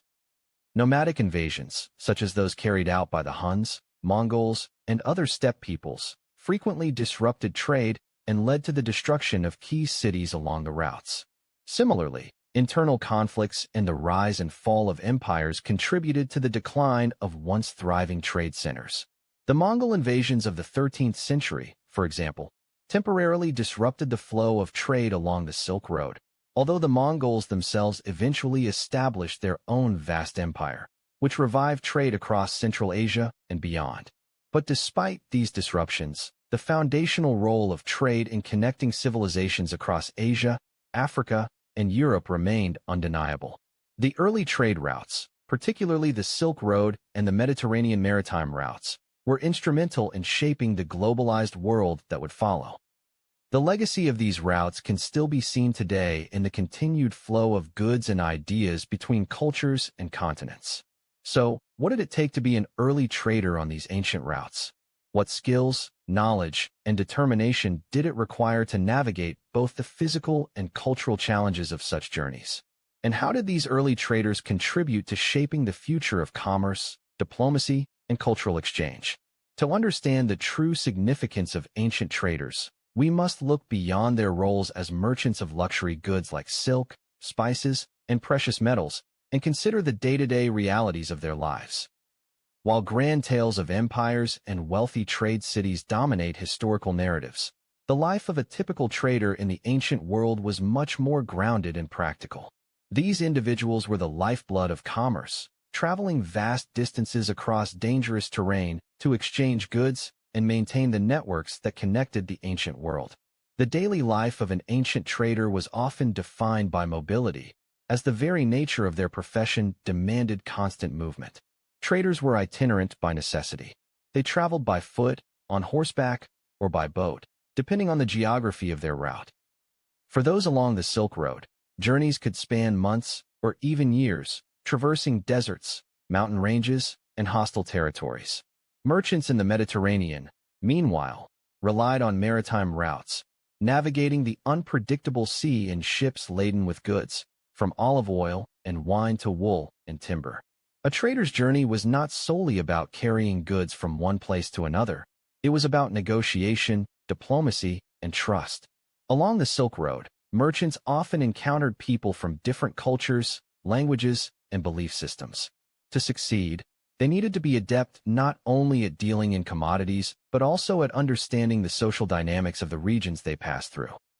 In many cases, traders had to build relationships with local rulers, merchants, and communities in order to ensure safe passage, obtain the best prices, and make lasting deals. One of the most essential tools for traders was currency, but it was not always used in the way we think of today. Early traders often dealt in barter, exchanging goods directly for other goods, which required them to have a keen understanding of the value of various items. For example, a merchant traveling along the Mediterranean might trade a shipment of grain for textiles or pottery, while a trader along the Silk Road might exchange silk for horses or jade. However, with the growth of empires and more formalized trade systems, coins began to play a central role. Roman coins, for example, were used extensively throughout the Mediterranean, while Chinese coins became an important part of trade in East Asia. These coins, often stamped with the likeness of emperors or important deities, symbolized not just wealth, but the political authority that controlled the trade networks. Despite the relative wealth of successful traders, their lives were far from glamorous. The risks were immense. Many traders had to face robbers, bandits, and pirates who lurked along the trade routes, ready to steal valuable goods. In the deserts of Central Asia, traders might be forced to contend with extreme heat, lack of water, and the constant threat of sandstorms. On the seas, merchants faced perilous waters, navigating using rudimentary maps and relying on the stars to guide them across vast, often treacherous, expanses of ocean. The life of a trader was also fraught with the dangers of disease. The spread of illnesses like the plague or smallpox along trade routes was common, as traders and their goods carried diseases from one region to another. During the medieval period, the Black Death, which traveled westward from Asia, decimated entire populations and caused a sharp decline in trade.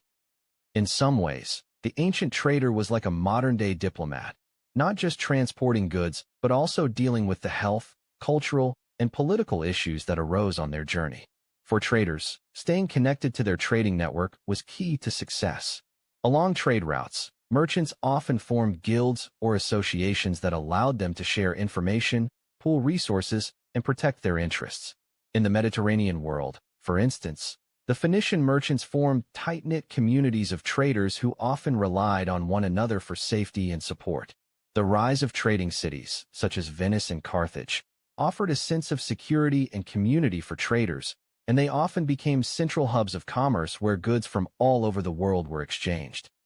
The cities and ports where traders gathered were bustling, vibrant places full of the sights, sounds, and smells of commerce.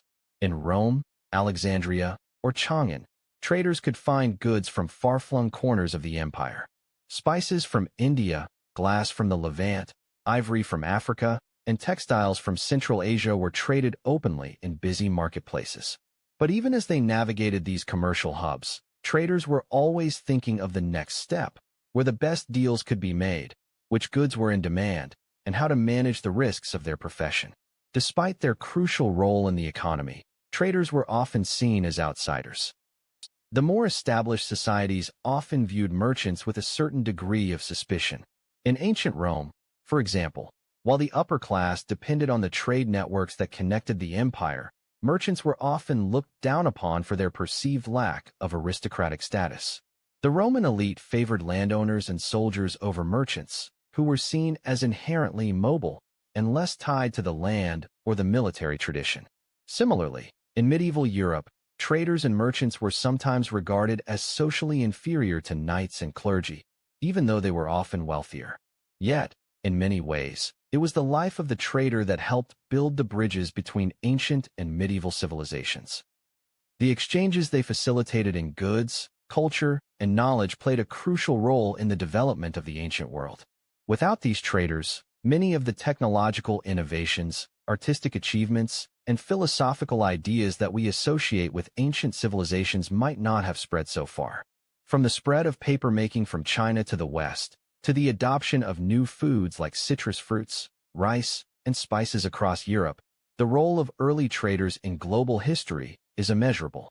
So, what did these early traders gain from their risky and often dangerous journeys? Was it just the promise of wealth?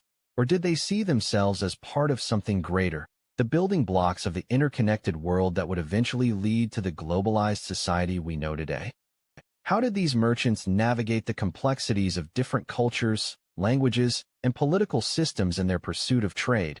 And how much influence did they wield in the world of empires and royal courts?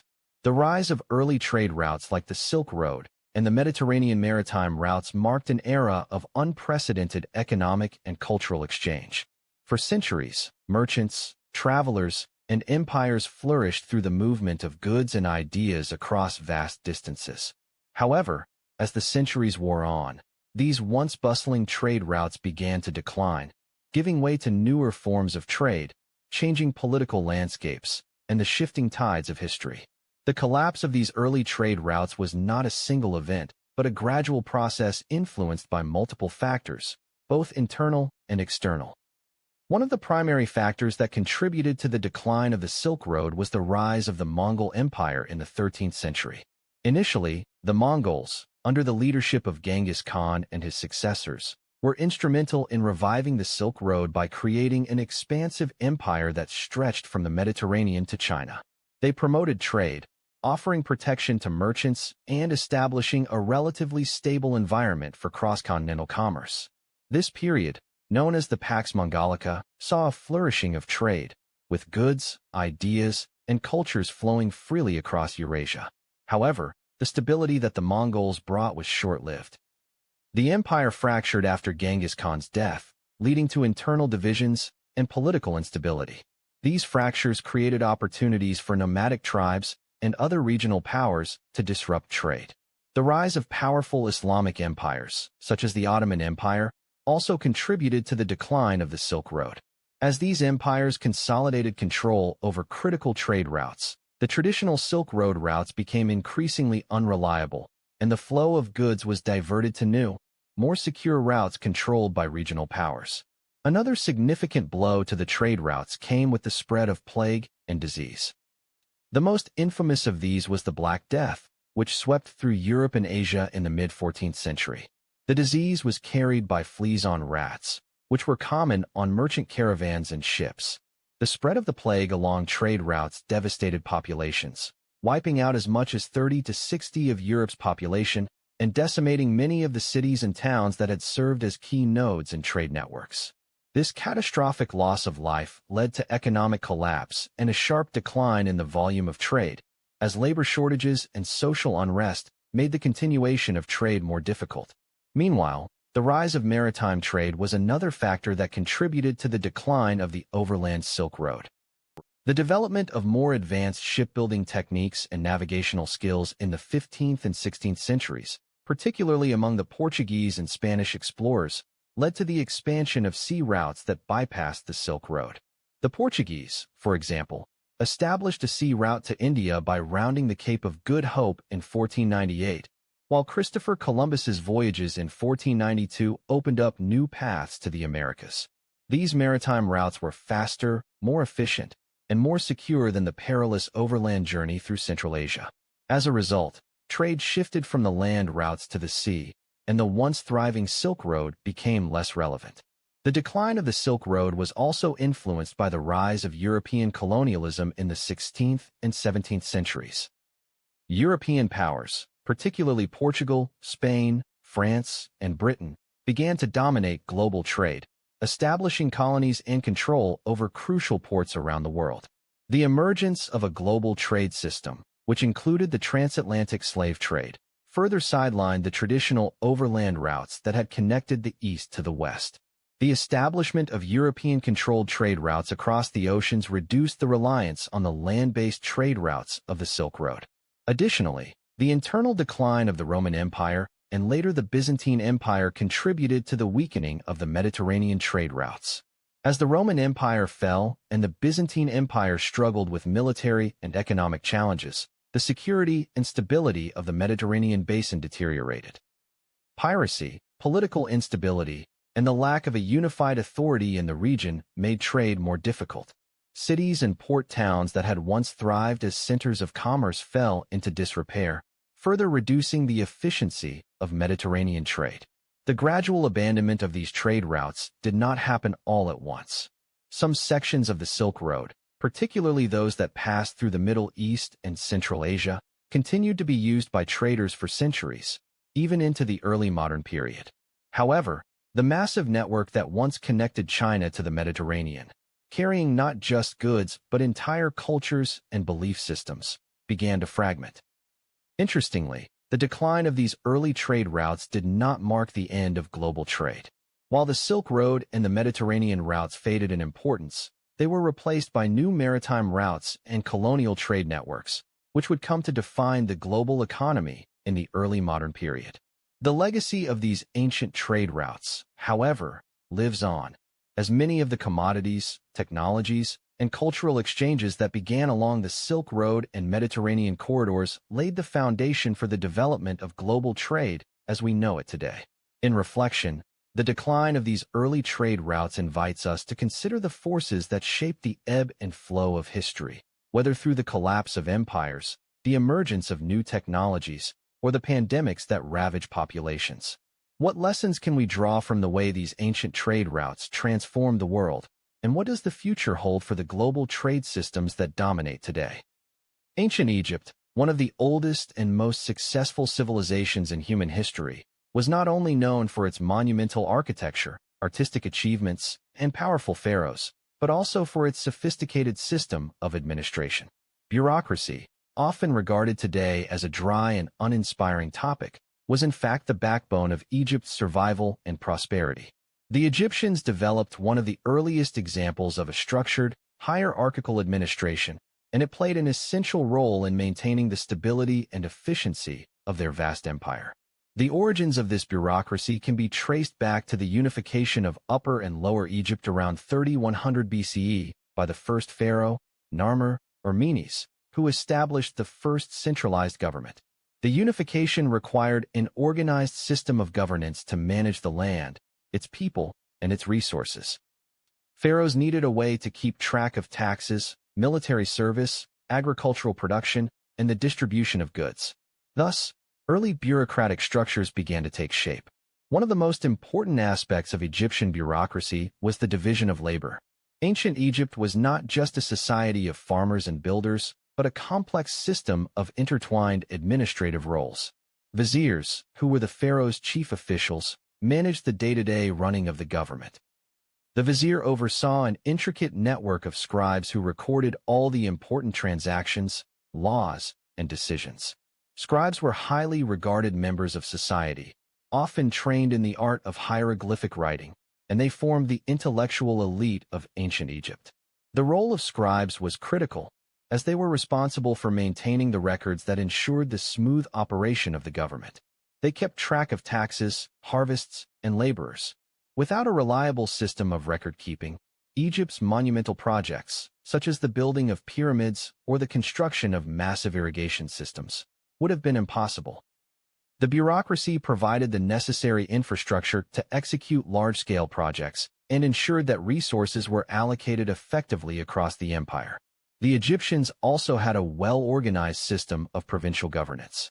Egypt was divided into nomes, districts, each of which had its own nomarch, regional governor. These local administrators were responsible for ensuring that the pharaoh's decrees were implemented on the ground. The nomarchs oversaw everything from tax collection to the management of laborers for public works. In essence, Egypt was a highly regulated state, with multiple levels of bureaucracy ensuring that the pharaoh's authority reached every corner of the empire. The rise of bureaucracy in Egypt was also influenced by religion. The pharaoh was not just a political leader but also a divine figure, and the administrative structures that supported him were imbued with religious significance. The bureaucracy worked in tandem with the priesthood, which had its own powerful hierarchy.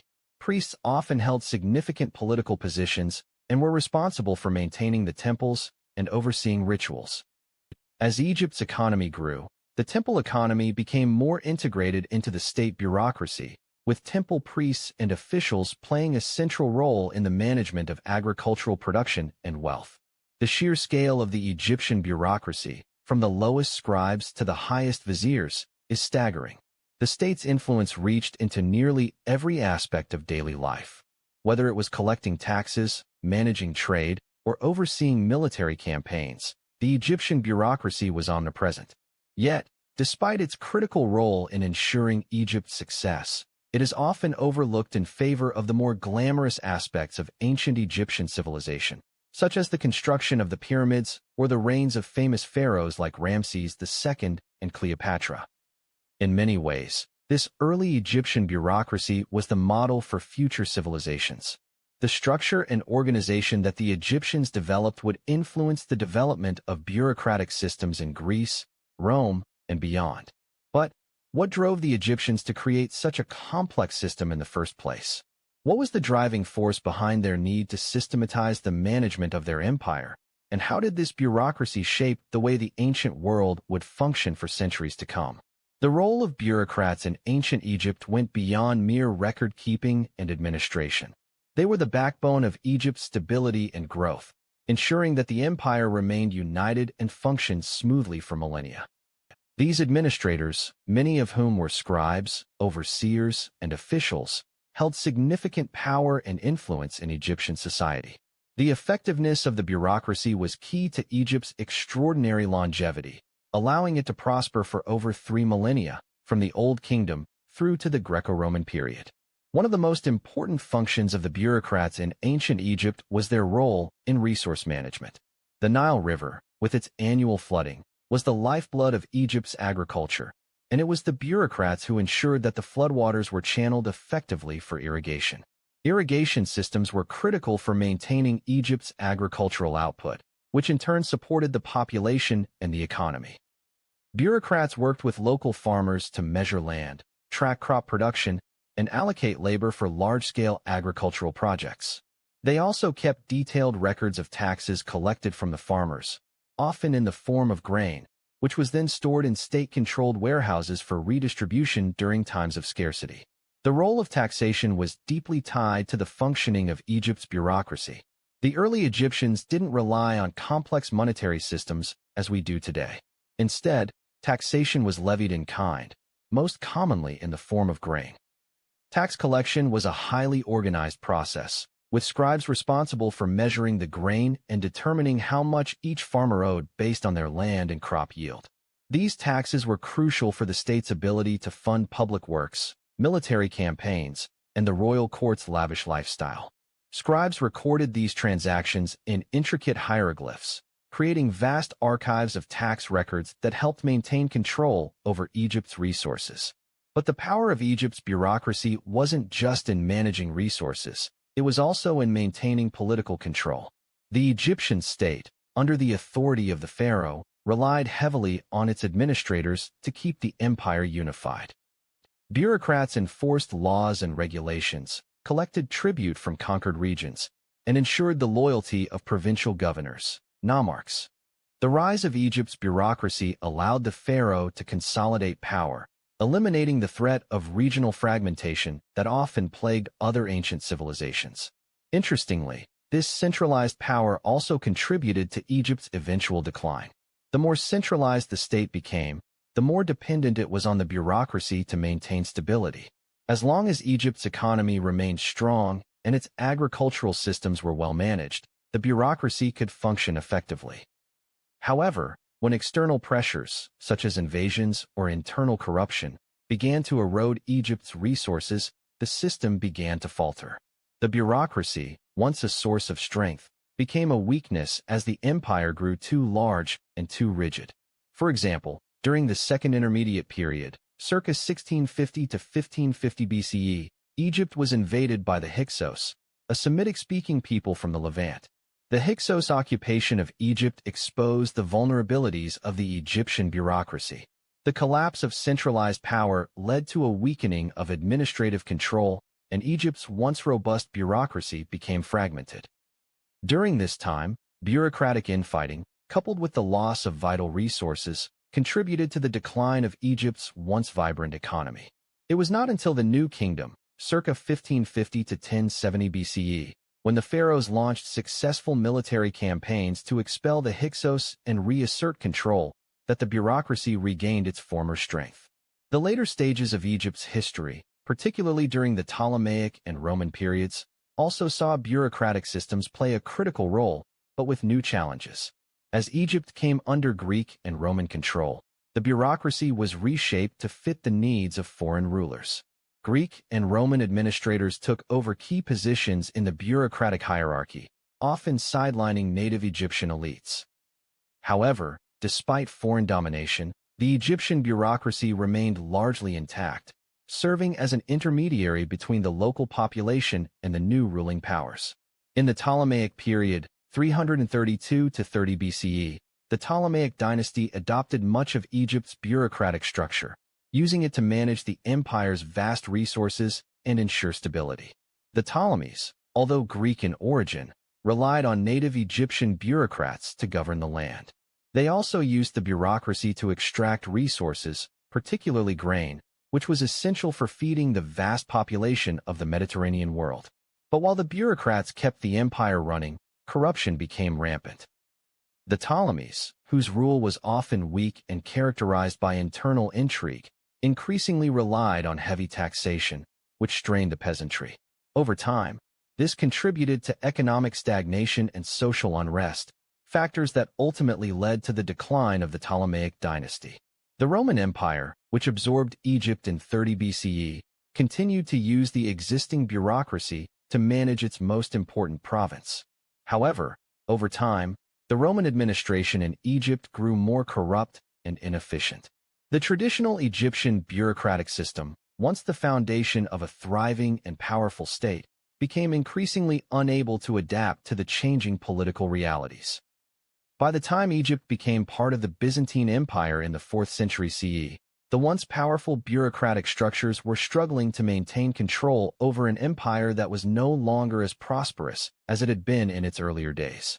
The downfall of Egypt's bureaucracy in the face of corruption, foreign invasions, and internal instability serves as a poignant reminder of how even the most well-organized systems of governance can falter under strain. Bureaucracy, which had once been a force for unity and control, became a symbol of rigidity and inefficiency as Egypt faced new challenges. The rise and fall of Egypt's bureaucratic system can be seen as a microcosm of how empires, reliant on their administrative structures, often crumble when those structures fail to adapt to the changing tides of history. But was it bureaucracy itself that led to Egypt's fall, or was it the failure of leadership to adapt to the needs of a rapidly changing world? As the bureaucracy that once supported the great pharaohs faltered, what lessons can we draw from Egypt's experience for the complex bureaucratic systems we have today? The bureaucratic systems developed in ancient Egypt are often seen as one of the key factors that contributed to the civilization's ability to endure for thousands of years. Yet, the very structure that enabled Egypt to thrive ultimately played a part in its decline, serving as a reminder of the fragility of complex systems when they become too rigid, inefficient, or disconnected from the evolving needs of society. Despite the eventual downfall of the Egyptian empire, the bureaucratic practices of this ancient civilization offer lasting lessons for the modern world, particularly in the realm of governance, resource management, and the role of bureaucracy in shaping society. One of the most significant lessons that can be drawn from Egypt's bureaucratic system is the importance of adaptability. Ancient Egypt's bureaucratic structure was highly effective at the height of its civilization. The division of labor, the organization of resources, and the management of the state's agricultural production enabled the pharaohs to maintain their control over a vast and complex empire. However, as Egypt grew larger and more diverse, the rigidity of the bureaucracy became a liability. By the time of the Ptolemaic and Roman periods, the administrative structure, which had once been the foundation of Egypt's success, was struggling to cope with the changing political and economic circumstances.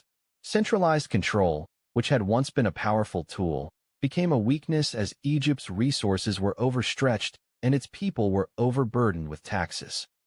This lesson on adaptability is especially relevant today, where bureaucratic systems are often criticized for being too slow, hierarchical, and resistant to change. Modern governments and organizations face similar challenges, as global and local dynamics shift rapidly. Bureaucracies, while essential for managing large populations and ensuring consistency, must be able to evolve to meet the needs of contemporary society. The key takeaway from Egypt's experience is that bureaucracies must remain flexible, able to respond to changes in technology, demographics, and economics while still ensuring order and efficiency. Another important aspect of Egypt's bureaucratic system was its focus on resource management. Ancient Egypt's bureaucracy was primarily concerned with managing the land and agricultural production, which were crucial for the empire's survival. The annual flooding of the Nile required careful monitoring and the allocation of labor to ensure that the harvests could be successfully irrigated and harvested. This attention to resource management allowed Egypt to support a large population and to build monumental projects like the pyramids. In today's world, the management of resources, particularly natural resources like water, energy, and food, is more crucial than ever. Egypt's success in organizing and distributing resources through a central bureaucracy offers a timeless model for modern resource management. In an age where resources are becoming scarcer and the effects of climate change are increasingly felt, effective bureaucratic systems that can manage resources efficiently are more important than ever. Just as ancient Egypt relied on its bureaucracy to regulate the flow of grain and water, modern societies must harness administrative systems to ensure the equitable distribution of resources while managing environmental sustainability. Furthermore, taxation played a central role in Egypt's bureaucracy, with taxes being levied in kind, particularly in the form of grain. This system helped fund the state's projects and supported the administration of the empire. The fair and consistent collection of taxes ensured that the pharaohs had the resources necessary to maintain control, protect the borders, and fund large public works projects. While modern tax systems are far more complex, the principle remains the same. Taxation is a critical function of governance, enabling governments to fund public services and ensure the stability of society. However, the overburdening of peasants through heavy taxes and the exploitation of labor contributed to discontent and rebellion in Egypt. This tension between the state's need for resources and the burden on its people is an issue still relevant today. In modern bureaucratic systems, finding a balance between the collection of taxes and ensuring the well-being of the citizenry is essential. Egypt's failure to address these tensions in its later years serves as a cautionary tale. Governments must carefully consider the social contract between the state and its people, ensuring that the demands of the bureaucracy do not lead to alienation or unrest. A final lesson from Egypt's bureaucracy is the importance of transparency. In Egypt, the scribes who recorded transactions, laws, and tax payments played a critical role in ensuring accountability. These officials maintained meticulous records, some of which have survived to this day, providing modern historians with a window into the functioning of the ancient world.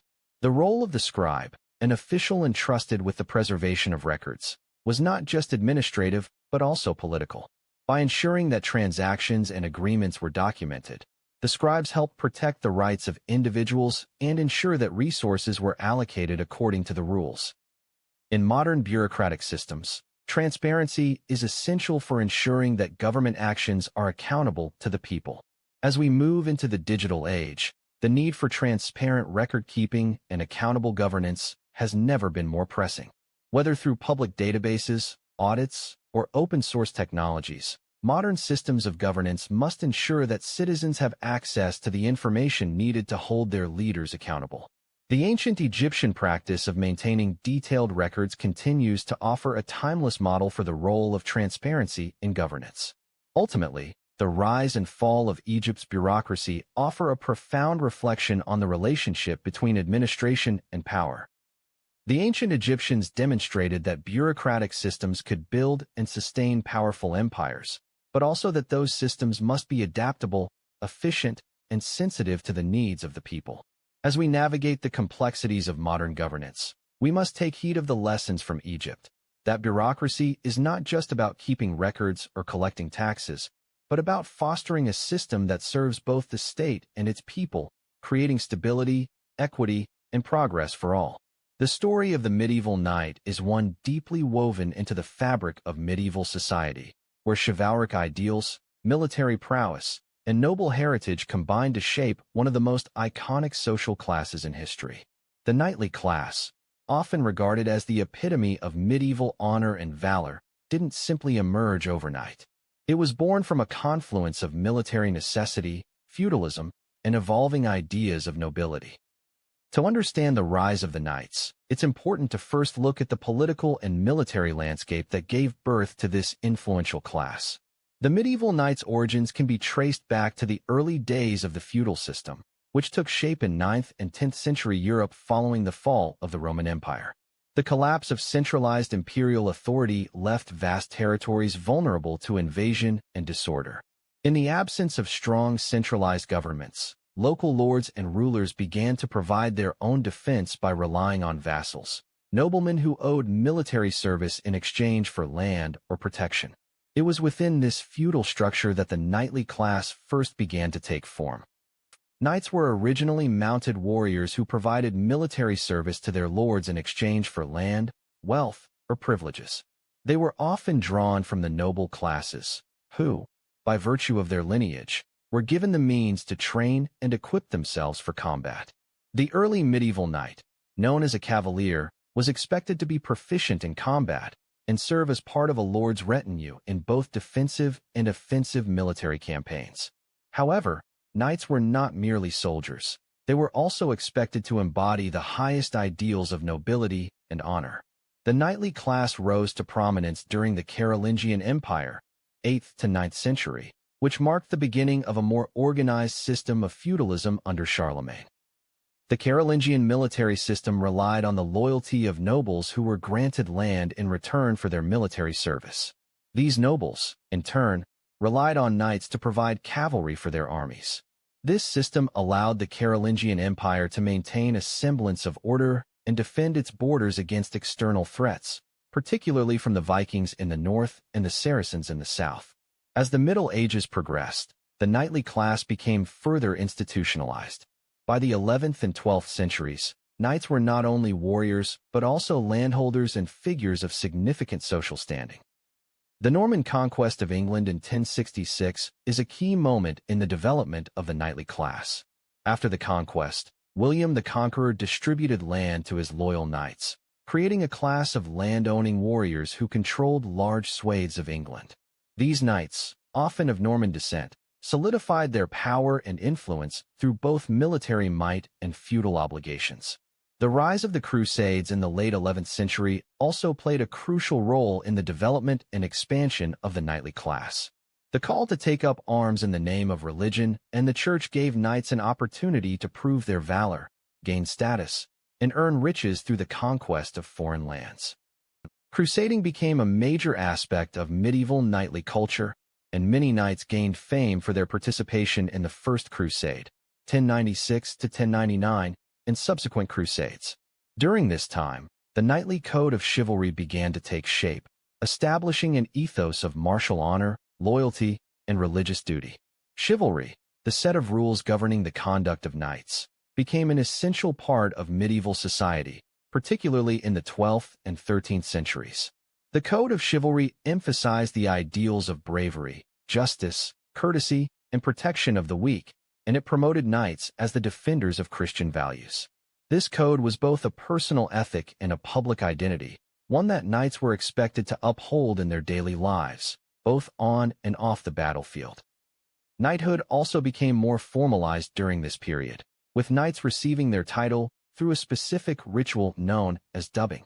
This ceremonial practice, which involved a knight's formal investiture with arms and armor, symbolized the transition from a young nobleman to a full-fledged knight. The process was steeped in rituals of honor, and it often included oaths of loyalty to a lord and the church, reinforcing the knight's dual role as both warrior and protector of societal order. The knightly class also served as a symbol of feudal loyalty. The feudal system itself, based on mutual obligations between lords and vassals, helped cement the knight's role in medieval society.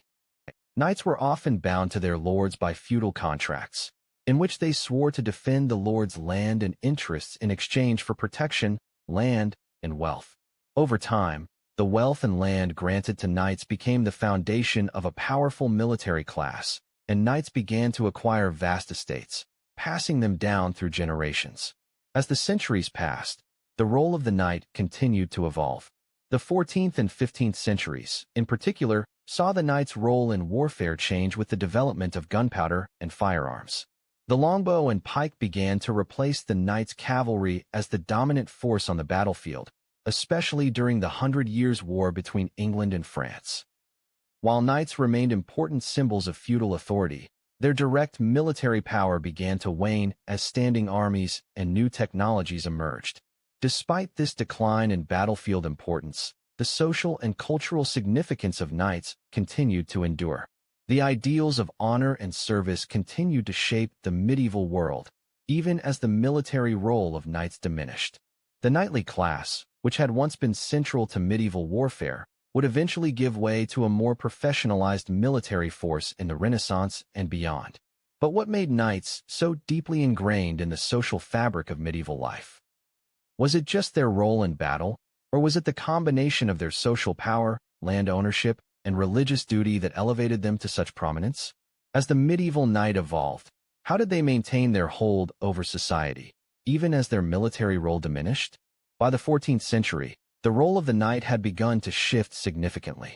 The era was marked by a complex blend of feudal loyalty, religious duty, and the emerging realities of medieval warfare. Knights of this period were still rooted in the traditions of chivalry, but they faced new challenges in a world where warfare was becoming increasingly professionalized, and the role of knights on the battlefield was starting to evolve. The knight's identity, while still tightly bound to the ideals of nobility and honor, began to be shaped by a changing social, political, and military landscape. Feudalism continued to define the knight's relationship to land, power, and authority. A knight was still a vassal, beholden to a lord, and much of his identity was tied to the lands he owned or was granted. The knightly class in the 14th century was deeply intertwined with the feudal system, which established a hierarchy of obligations. A knight's role was not just that of a warrior, but also of a landholder. They were expected to protect and maintain their lord's interests in exchange for land, often granted to them by a powerful noble or the monarch. This relationship between knights and their lords was defined by mutual obligations, creating a rigid social structure in which knights were tasked with both military service and the management of land. However, by the 14th century, the role of knights in warfare began to face challenges. The Hundred Years' War, 1337 to 1453, fought between England and France, introduced new methods of warfare that gradually diminished the knights' military dominance. While knights were still the elite fighters, mounted on horseback and clad in heavy armor, the widespread use of longbows, pikes, and other infantry weapons began to prove more effective on the battlefield. The iconic knight on horseback could no longer fight with the same overwhelming superiority that had defined earlier medieval battles. This shift in military tactics posed an identity crisis for the knightly class. The chivalric ideals that had defined the knight, bravery, honor, protection of the weak, and loyalty to one's lord, remained, but the military context in which knights operated was changing. Now, knights had to prove their valor and honor not just through battlefield victories, but also through their conduct in society and the political intrigues of their time. Warfare was no longer a series of knight-led charges, but instead involved increasingly complex alliances and the need for strategic planning and resource management. Knights in the 14th century also had to adapt to a changing political landscape. The rise of powerful monarchies and the consolidation of royal authority meant that knights were increasingly subject to royal control. Kings and monarchs, especially in England and France, began to rely on professional armies rather than just the feudal levies that had previously been the source of military power. The castle, once the fortified home and stronghold of knights, was also evolving. Knights still held large estates, but the focus was increasingly on managing these estates rather than wielding a sword on the battlefield. Despite these shifts, knights were still crucial figures in courtly life. By the 14th century, knights were expected to adhere to the principles of chivalry, a code of conduct that governed their actions both on and off the battlefield.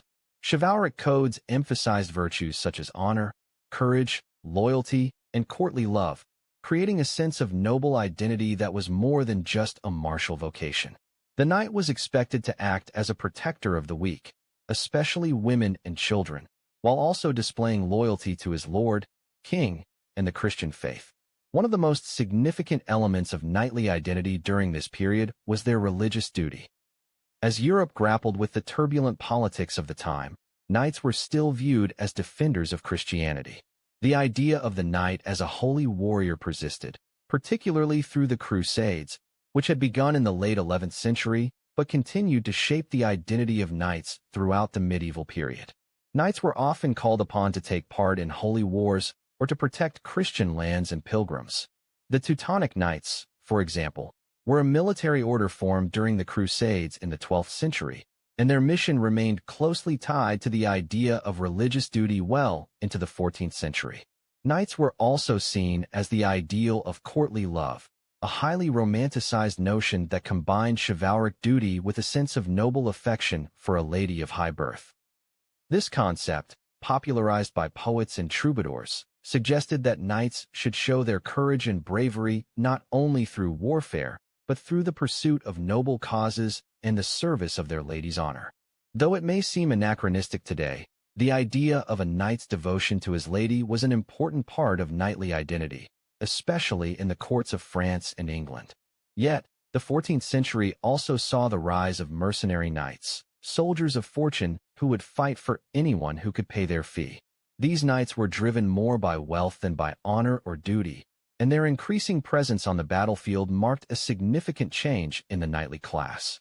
As war became more commercialized and armies began to shift away from feudal levies, knights started to be seen less as defenders of nobility and more as hired soldiers. This blurred the lines between traditional knights and professional soldiers, adding to the growing disillusionment with the once sacred role of the knight. Knights in the 14th century were thus living in a time of transition.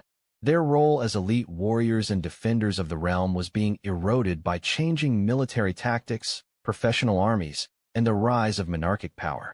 The very concept of knighthood, once tied to the protection of feudal territories and the practice of chivalric ideals, was starting to give way to a more practical, mercenary-driven approach to warfare. So, what did it mean to be a knight in the 14th century? Was it the continuation of ancient ideals, or was it a role that had already begun to lose its martial significance? In a world where knights could no longer rely solely on their swords, how did they redefine their identity in the changing political and military landscape? By the 15th and 16th centuries, the age of the medieval knight was coming to a close. The same chivalric ideals and feudal obligations that once defined the knightly class were now being challenged by advancements in military technology, shifts in the social and political landscape, and changes in the nature of warfare itself. The knights, who had once dominated the battlefield, were gradually replaced by new forms of military organization, professional soldiers, and more advanced weapons.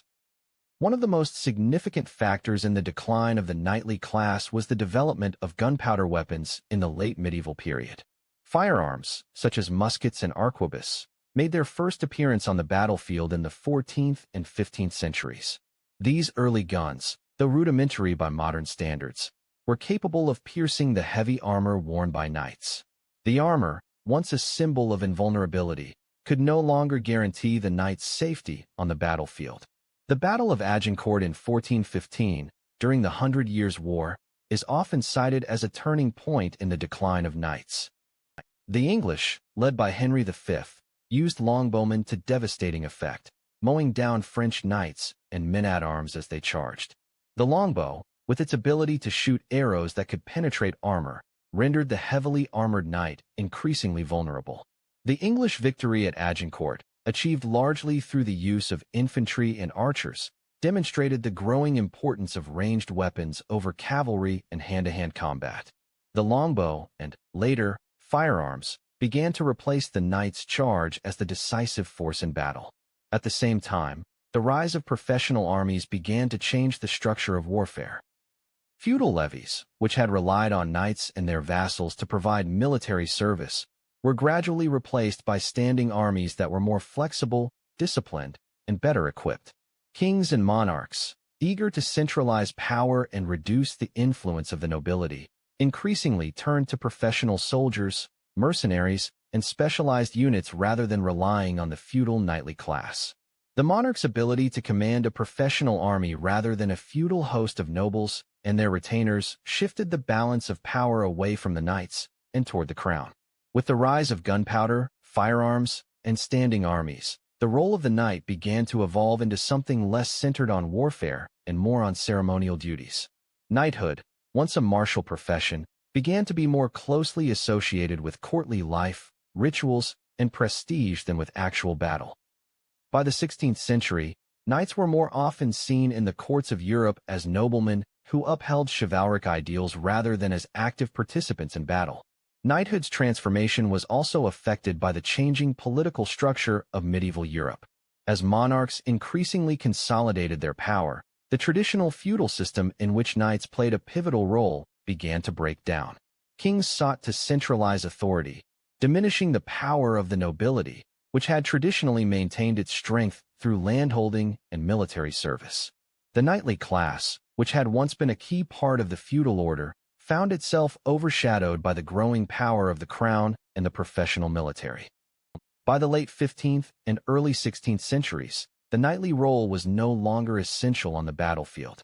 Mercenaries, such as the Landsknecht, German mercenaries, and professional soldiers were becoming the dominant force in European warfare. These mercenaries were often equipped with firearms, pikes, and halberds, and their tactics were increasingly focused on discipline and mass coordination rather than individual bravery or chivalric ideals. The rise of gunpowder artillery and fortified castles also played a role in diminishing the effectiveness of mounted knights, whose ability to charge into enemy lines became less viable against modern weaponry and defensive structures. At the same time, the Renaissance brought with it a shift in the way society viewed warfare. The focus on individual glory and the heroic knight was replaced by a more pragmatic approach to military strategy. The art of war began to be studied as a discipline, and the humanist movement shifted attention toward intellectual and technological advances. Warfare was no longer just about personal valor. It was increasingly about strategy, organization, and technology. The knight, once a symbol of the warrior elite, could no longer keep pace with these changes. Socially, the decline of the knightly class also had a profound impact on the nobility. With the rise of standing armies and centralized monarchies, the role of the noble warrior was no longer essential. Nobles increasingly turned to court life and land management as the main sources of power. Their wealth and influence, once tied to their military service and feudal obligations, now came from their ownership of land, patronage, and the royal court. The gradual fall of the knights also coincided with the rise of the modern state, which placed less emphasis on the martial prowess of individuals and more on the power of the centralized monarch and the professional military. With the development of modern bureaucratic systems, monarchs no longer relied on the knightly class to maintain their authority. In the early modern period, the rise of mercenary forces and professional soldiers marked the decline of the feudal warrior as a central figure in European warfare. Despite their decline as warriors, knights did not disappear entirely. They evolved into ceremonial figures who maintained the ideals of chivalry, though their role on the battlefield had diminished. In some parts of Europe, knights retained their status as elite landowners and members of the nobility, and their social role continued to be rooted in rituals of honor, tournaments, and courtly life. Knighthood, however, was no longer synonymous with military power. The fall of the knights represents a broader transformation in the nature of warfare, society, and military strategy. The shift from a feudal system to a more centralized and professionalized military structure illustrates the evolution of the modern state. As weapons and tactics changed, so too did the role of the knight, whose once dominant position on the battlefield gradually gave way to professional armies and modern warfare. But in the grand scheme of history, the fall of the knightly class raises important questions. How do military traditions adapt to new technologies? Can the ideals of honor, loyalty, and bravery survive the evolution of warfare, or do they become relics of a bygone era? And, in a world where modern soldiers are increasingly professionalized, what, if anything, remains of the ancient chivalric ideal that knights once embodied? In the vast empire that was ancient Rome, the soldiers, or legionaries, were the backbone of Roman power and expansion. The Roman army was one of the most effective military forces in history, and much of its success was attributed to the discipline, organization, and rigorous training of its soldiers. But what was the daily life of a Roman soldier truly like? What did it mean to be a part of the Roman legions, and how did these soldiers spend their days? A Roman soldier's routine was defined by strict discipline and a carefully structured day, designed to maintain both their military readiness and their physical endurance. A typical day for a soldier in the Roman army, especially in the early days of the empire, was divided between drills, physical training, construction tasks, and some leisure time, though leisure was often hard-earned. The day for a Roman soldier typically began at dawn, with the first rays of the sun marking the start of the day's activities. Roman soldiers were required to wake early, often to the sound of a horn or a drum, signaling the beginning of the day's duties. The importance of discipline in the army meant that soldiers were expected to rise without delay, ready for the day's activities. The first part of the day was usually spent on drills and training exercises. Roman soldiers were famed for their ability to march long distances, often covering as much as 20 miles per day while wearing their full armor and carrying heavy gear. This was not only a matter of stamina, but also an important demonstration of military readiness. Drill exercises included marching, formations, mock battles, and individual combat training with swords and shields. The primary weapon of a Roman soldier was the gladius, a short sword designed for close-quarters combat, and soldiers practiced with it regularly to maintain proficiency. They also used shields, or scutum, and other military tools, training constantly to improve their strength, agility, and tactical coordination. The formation drills were among the most important aspects of a soldier's training. The Roman army is especially known for its ability to fight in tightly organized formations, such as the testudo or tortoise formation, where soldiers would line up close together, holding their shields above their heads and in front of them, forming a nearly impenetrable defense. Training in these formations was vital for the success of Roman military campaigns, ensuring that soldiers could quickly adapt to changing circumstances on the battlefield. Once the training drills were complete, soldiers would often engage in construction tasks. The Roman legions were not just skilled warriors, they were also master builders. A significant portion of a soldier's daily routine involved building fortifications, camps, and roads, or repairing existing infrastructure. This was crucial, as the Roman military needed to establish fortified camps, called castra, wherever they went. These camps were carefully planned and designed to be easily assembled and dismantled. The ability to construct roads and fortifications helped the Roman army maintain its mobility and logistical advantage, making it easier to move large numbers of soldiers and supplies across vast distances. In addition to construction, the soldiers were also involved in other tasks that supported the broader military objectives, such as foraging for food or guarding important areas. Depending on their position, soldiers might be tasked with patrols or garrison duties, guarding cities or strategic locations. While some soldiers were focused on the physical side of their military duties, others were responsible for intelligence gathering, signals, and communication. At midday, soldiers would have a break for a simple meal, usually consisting of a portion of bread, cheese, and vegetables, with meat being a luxury that was reserved for special occasions or campaigns. Soldiers often ate from mess kits that they carried with them, and the food was generally simple and practical, providing the necessary energy for long days of labor. While their diet wasn't particularly varied, the Roman army was efficient in ensuring that soldiers were adequately nourished and that their daily intake supported their high levels of physical activity. Afternoons were often spent on more drills or guard duties. The training was never truly over. Soldiers were constantly refining their combat skills and tactical knowledge. When there wasn't a direct military engagement, much of the soldiers' time was spent maintaining readiness. On a typical day, soldiers could expect to engage in more formation drills, physical exercises, or assignments related to the upkeep of their camp or equipment. Evenings in the Roman military were quieter, but still structured. Soldiers would gather for the evening meal, which again consisted of simple rations like bread, porridge, and dried meat. The focus was on providing the soldiers with sustenance, and they would often eat in groups, sharing their meal with fellow soldiers. These meals were followed by free time, though it was limited. Some soldiers might use this time to relax, socialize, or engage in personal activities. In some cases, soldiers would gather around campfires for stories and songs, reinforcing camaraderie and unity within the unit. Night duties were also a common part of life for Roman soldiers. They would take turns performing guard shifts, watching over the camp to ensure its security during the night. These guard posts were an important aspect of maintaining order, especially in areas prone to attack. Even when soldiers were not directly involved in combat, they were always prepared for action. The typical day of a Roman soldier was thus a combination of physical exertion, mental discipline, and community. From drills to construction tasks, meals to guard duty, the life of a soldier in ancient Rome was demanding but structured, designed to keep them in peak condition and always ready for war. The efficiency and discipline of the Roman army, built on this routine, were among the reasons for the empire's success. But beneath the rigorous physical training and military readiness, soldiers were also deeply embedded in the social fabric of Roman life.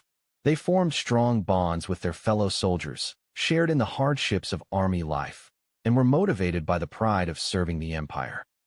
What made the Roman army so successful was not just the weapons they wielded, but the discipline and routine they adhered to. This emphasis on training and organization gave them an edge over their enemies, allowing them to overcome obstacles that might have defeated less organized forces. But beyond the physical aspects of a soldier's life, there was also a deep sense of identity and purpose, a sense that they were not just fighting for survival, but for the glory and expansion of the Roman Empire. The military success of the Roman Empire can be attributed not only to the discipline, organization, and tactics of its soldiers, but also to the superior equipment that they used. The tools of a Roman soldier were carefully designed for efficiency and effectiveness, ensuring that they could maintain a significant edge over their enemies. From their distinctive armor to their weapons, Roman soldiers were equipped for every aspect of battle, and the equipment itself played a key role in shaping the empire's military dominance. One of the most iconic pieces of Roman military equipment was the scutum, the large rectangular shield used by Roman legionaries. The scutum was designed to protect the soldier from a variety of attacks. Made of wood and covered with leather or metal, it measured about 3 feet in height and 2 feet in width, providing a large surface area for protection. The shield was not only defensive but also used in formations like the testudo or tortoise formation, where soldiers would lock their shields together to create a nearly impenetrable wall of protection. This formation was particularly effective against missile fire, as the shields provided almost complete coverage for the soldiers. The gladius, a short sword, was the primary weapon of a Roman soldier. Unlike the long swords used by many of their enemies, the gladius was designed for close combat, perfect for the tight formations that Roman soldiers used in battle. The gladius had a double-edged blade, typically about 24 inches long, making it ideal for thrusting rather than slashing. The strength of the gladius lay in its ability to penetrate armor at close range, making it deadly in the hands of a trained soldier. The Roman soldier would typically use the gladius in conjunction with the scutum, using the shield to push forward and create openings in the enemy's defenses before delivering a thrust with the sword. Another important piece of a Roman soldier's equipment was the pilum, a heavy throwing spear designed to penetrate enemy shields and armor. The pilum was a key part of Roman tactics, allowing soldiers to soften up enemy lines before engaging in hand-to-hand combat with their gladii. The pilum was designed with a soft iron shaft that would bend upon impact, making it nearly impossible for the enemy to throw it back. The effectiveness of the pilum lay in its ability to disrupt enemy formations and cause significant damage before the Roman soldiers even closed in for hand-to-hand combat. In addition to these primary weapons, Roman soldiers also wore armor that was designed to offer the best possible protection while allowing for mobility. The most famous form of Roman armor was the larica segmentata, a type of segmented armor made from overlapping metal strips. The larica segmentata was relatively lightweight and flexible, allowing soldiers to move easily while still providing excellent protection from strikes. The armor covered the torso and shoulders and was fastened with leather straps. While the larica segmentata is perhaps the most famous type of Roman armor, other forms, like the larica hamata, chainmail armor, and larica squamata, scale armor, were also used, depending on the region and time period. Roman soldiers also wore a helmet, known as the galea, which was designed to protect the head while allowing for optimal vision and hearing. The galea was typically made of bronze or iron and often featured a crest on top, denoting rank. The helmet was an essential piece of equipment for protecting the soldier's head during combat, and like other pieces of Roman equipment, it was crafted to offer protection while still allowing for ease of movement. The soldier's footwear, or caligae, was another vital component of their equipment.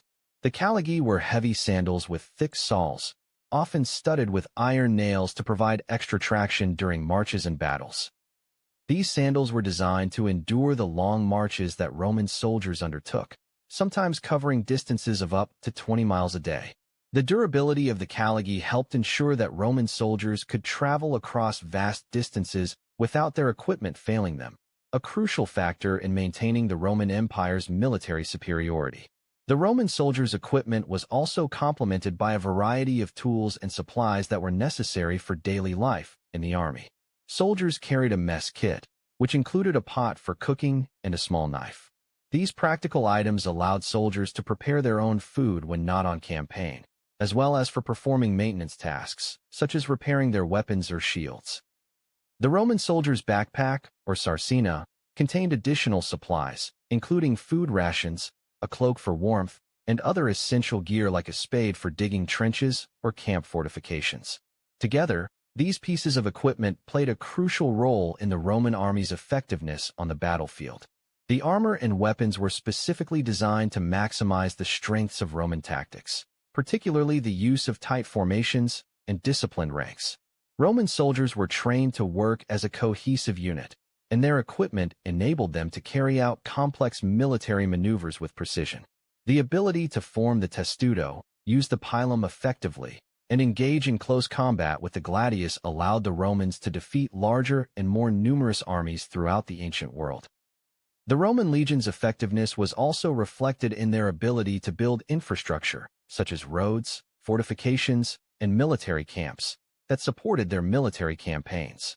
Roman soldiers were often tasked with constructing forts, or castra, during their campaigns, building defensive walls and towers that provided secure bases of operation. The ability of Roman soldiers to adapt to the demands of warfare, whether through combat or logistical support, was a key reason why the Roman Empire was able to maintain control over such vast territories. The impact of Roman military equipment was not confined to the battlefield. It also had a profound influence on the broader Roman Empire. The superior weapons and armor used by Roman soldiers were not just symbols of their military might.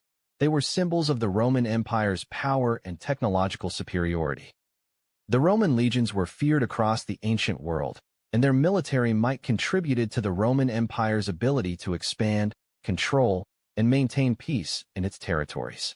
The legacy of Roman military engineering and equipment continues to influence modern military practices and tactics, making the Roman soldier one of history's most formidable warriors. But what does the success of the Roman soldier's equipment teach us about the relationship between technology, discipline, and empire building? How did the Roman military's innovations allow it to dominate for centuries? And how did these advancements influence the structure of the empire itself? The Roman army was once the pinnacle of military organization, discipline, and innovation. At its height, the legions were unrivaled in terms of both tactical flexibility and strength. The Roman military machine, made up of well-trained, well-equipped soldiers, expanded and defended the empire across vast territories, from Britain to the Near East. However, over time, the army that had once been the cornerstone of Roman power began to lose its effectiveness, leading to the decline of the Roman Empire.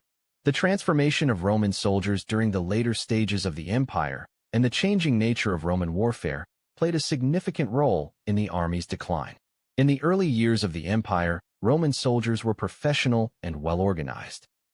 They were drawn from across the Roman territories, but they were primarily citizens of Rome or its provinces, all of whom swore an oath of loyalty to the emperor and the state. This ensured that soldiers were highly invested in the defense of the empire and maintained a sense of duty and purpose. Roman soldiers were regularly trained, disciplined, and served in long-term military careers that created a highly skilled and cohesive fighting force. Their equipment, as discussed earlier, was designed for both offensive and defensive action, and they fought in tight formations that emphasized teamwork and precision. However, as the empire grew larger and more diverse, the Roman military began to experience a shift in its composition and structure.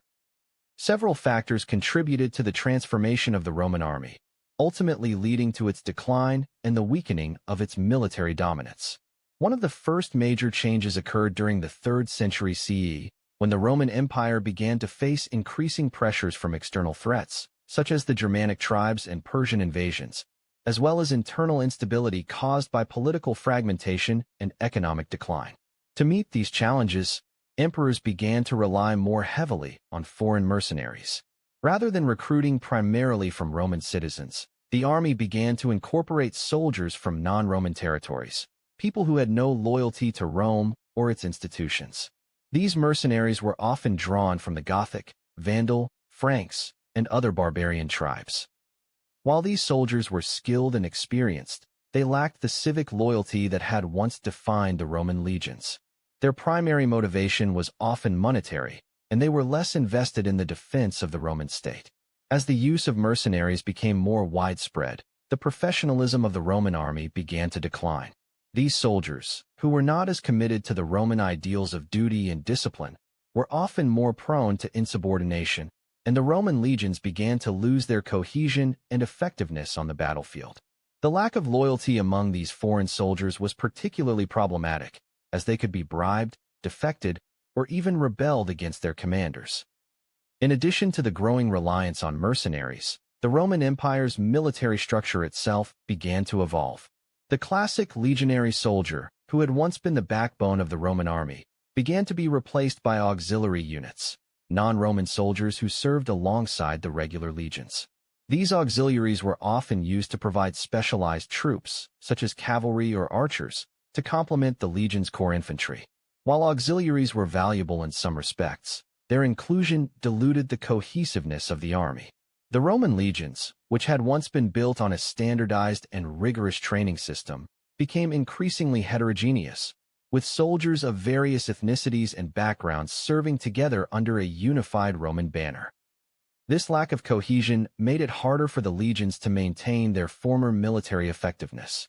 Another key factor in the decline of the Roman army was the introduction of increasingly heavy cavalry. Over time, the Roman army began to rely more heavily on mounted troops, rather than the infantry that had been the traditional strength of the legions. While cavalry played an important role in earlier periods of Roman history, its rise to prominence in the later empire shifted the focus of Roman military tactics. Cavalry units were often less disciplined than infantry legions and more prone to individualism and uncoordinated action.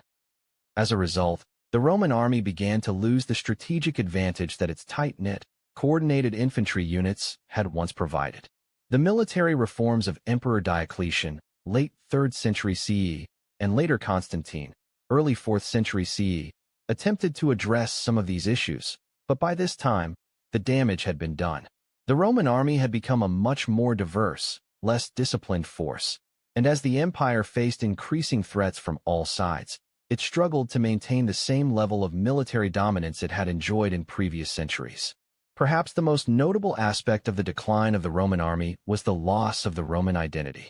Soldiers who were once bound by a strong sense of civic duty and pride in the Roman state were now driven more by the prospect of financial gain or the need to survive. As the empire became more fragmented, the loyalty to the emperor and to Rome itself began to erode, replaced by the loyalty of soldiers to their individual commanders or tribal leaders. This shift in loyalty significantly weakened the Roman military structure and left the empire vulnerable to internal revolts and external invasions. By the 5th century CE, the fall of the Western Roman Empire was inevitable, and much of the collapse can be attributed to the decline of the army. The Visigoths sacked Rome in 410 CE, and by 476 CE, the last Roman emperor, Romulus Augustulus, was deposed by the barbarian chieftain Odoacer, marking the official end of the Western Roman Empire. While the Eastern Roman Empire, Byzantine Empire, continued for another 1,000 years, the decline of the Roman army in the West had left the empire defenseless against the growing power of barbarian tribes. The transformation of the Roman soldier, from a disciplined, professional warrior committed to the empire to a mercenary-driven force driven by financial gain, was a significant factor in the empire's military decline. The loss of the legionaries' cohesion and loyalty marked the end of the Roman military dominance, and by the 5th century, the once mighty Roman army could no longer protect the empire from internal and external threats. In the aftermath of the Roman Empire, the legacy of Roman military tactics and organization lived on, influencing the armies of medieval Europe and beyond. But the story of the Roman army's decline serves as a cautionary tale about the fragility of military power and the importance of loyalty, discipline, and professionalism in maintaining a successful military force. What caused the shift from a cohesive, citizen-soldier army to one that was increasingly fragmented, mercenary-based, and less loyal to the Roman ideals? And how does this transformation reflect the larger fall of the Roman Empire? Could a more stable and disciplined army have changed the fate of Rome, or was its decline inevitable given the vast size and complexity of the empire? During the Age of Exploration, between the 15th and 17th centuries, the life of a common sailor was a far cry from the romanticized visions of adventure and discovery that we often associate with the era. While explorers like Christopher Columbus, Vasco da Gama, and Ferdinand Magellan are remembered as the faces of the age, it was the sailors, often nameless and forgotten, who were the true backbone of these long voyages. These men endured harsh conditions, uncertain futures, and a life marked by monotonous routines, all in service to the quest for new lands and riches. Aboard ship, life was defined by grueling physical labor, dangerous conditions, and long stretches of isolation. The sailors were expected to maintain the ship, perform constant chores, and be ready for battle or other emergencies at a moment's notice. Life aboard ship was far from glamorous, and sailors were often subjected to physical hardship and ill treatment by their superiors. The day for a common sailor typically began at dawn, with the first light signaling the start of their work. The ship's bell would ring, and the crew would begin the daily duties that kept the vessel afloat and its journey on course. The routine tasks for sailors varied depending on their specific role, but they generally included a mix of maintenance work, navigation duties, cooking, and watchkeeping. One of the sailors' primary tasks was to maintain the ship. This included scrubbing the decks, repairing sails, and tending to the ship's hull. Wood rot was a constant threat to ships at sea, so sailors were responsible for checking for damage from the salt water and wind. They would carry out these repairs, sometimes using makeshift tools and materials while at sea. Rigging also needed to be maintained, and sailors spent long hours working with ropes to ensure that sails were secure and that the ship was properly maneuvered. The importance of the ship's maintenance cannot be overstated. Without the sailors' constant attention to detail, the ship would be vulnerable to disasters on the open sea. Sailors were also tasked with the crucial work of navigating the ship. While captains and officers were responsible for charting the course, the sailors played a vital role in ensuring that the ship followed it. They would take readings using sextants and compasses, marking the ship's progress as they sailed through vast, uncharted waters. Sailors worked in shifts, keeping the ship on course while battling the elements.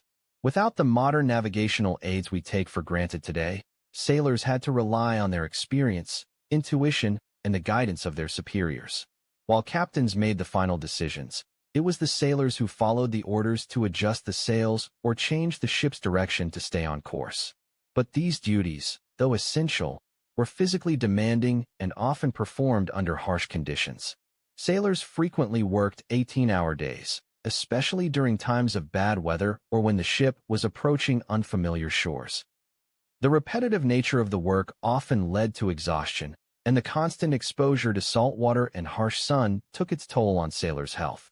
Their hands were often raw from handling ropes, and the constant motion of the ship could cause dizziness and seasickness, particularly during storms. The daily routine was punctuated by meals, which, though necessary for survival, were far from luxurious. A sailor's diet typically consisted of salted meat, hardtack, a type of dry, hard biscuit, dried peas, and gruel.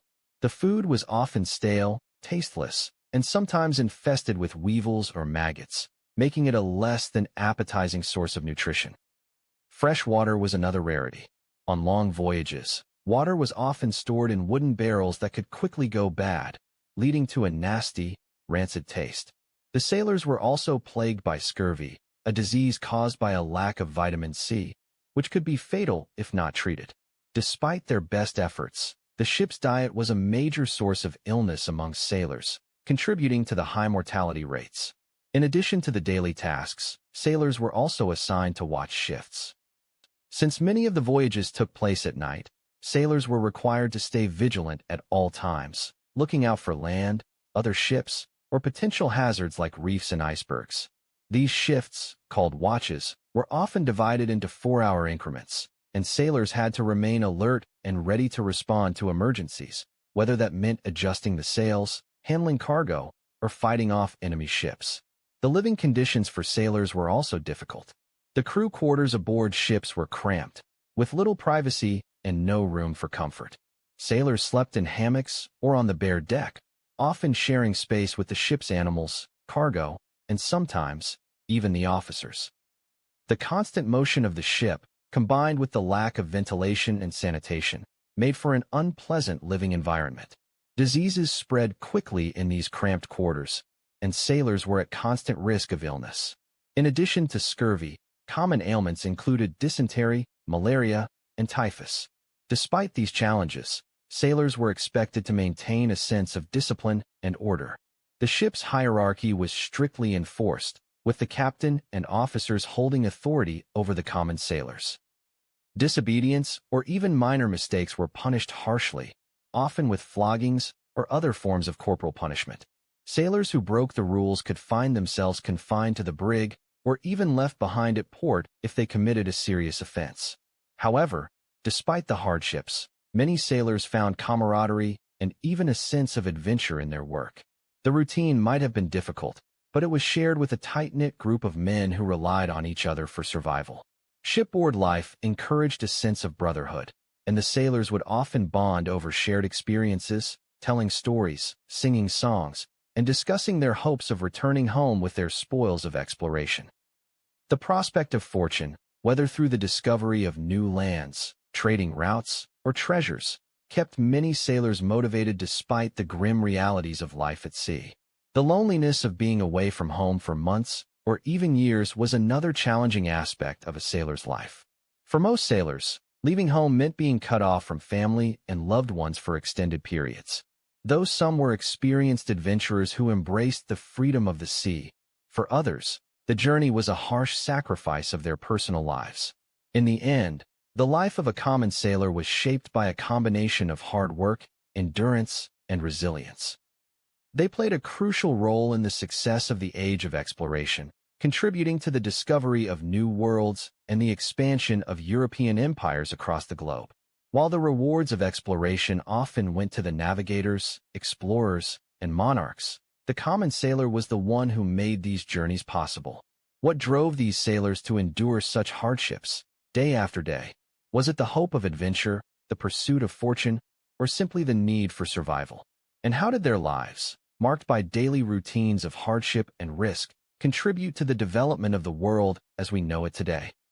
For sailors during the age of exploration, food and drink were as much about survival as they were about sustenance. Life aboard a ship was hard, and the long voyages could last months or even years. The quality and variety of food were often basic, repetitive, and far from appetizing, but it had to meet the practical requirements of keeping men alive and functional during extended periods at sea. Sailors' rations were carefully planned and designed to be non-perishable in the harsh conditions of long journeys. The primary considerations for provisioning a ship for a long voyage were stability, portability, and nutritional value. Fresh food was almost impossible to maintain for long periods, especially as ships lacked refrigeration, so the diet had to consist of food that could survive the heat, salt, and moisture of the ocean environment. The basic diet of a sailor primarily consisted of hardtack, a type of dry biscuit, salted meat, dried beans, and grains like oats and rice. These were supplemented with some preserved fruits and vegetables when available, but their consumption was limited by the harsh realities of long-distance travel. Hardtack, the staple of sailors' diet. The most infamous food associated with sailors during this period was hardtack, a dry, rock-hard biscuit made from flour, water, and salt.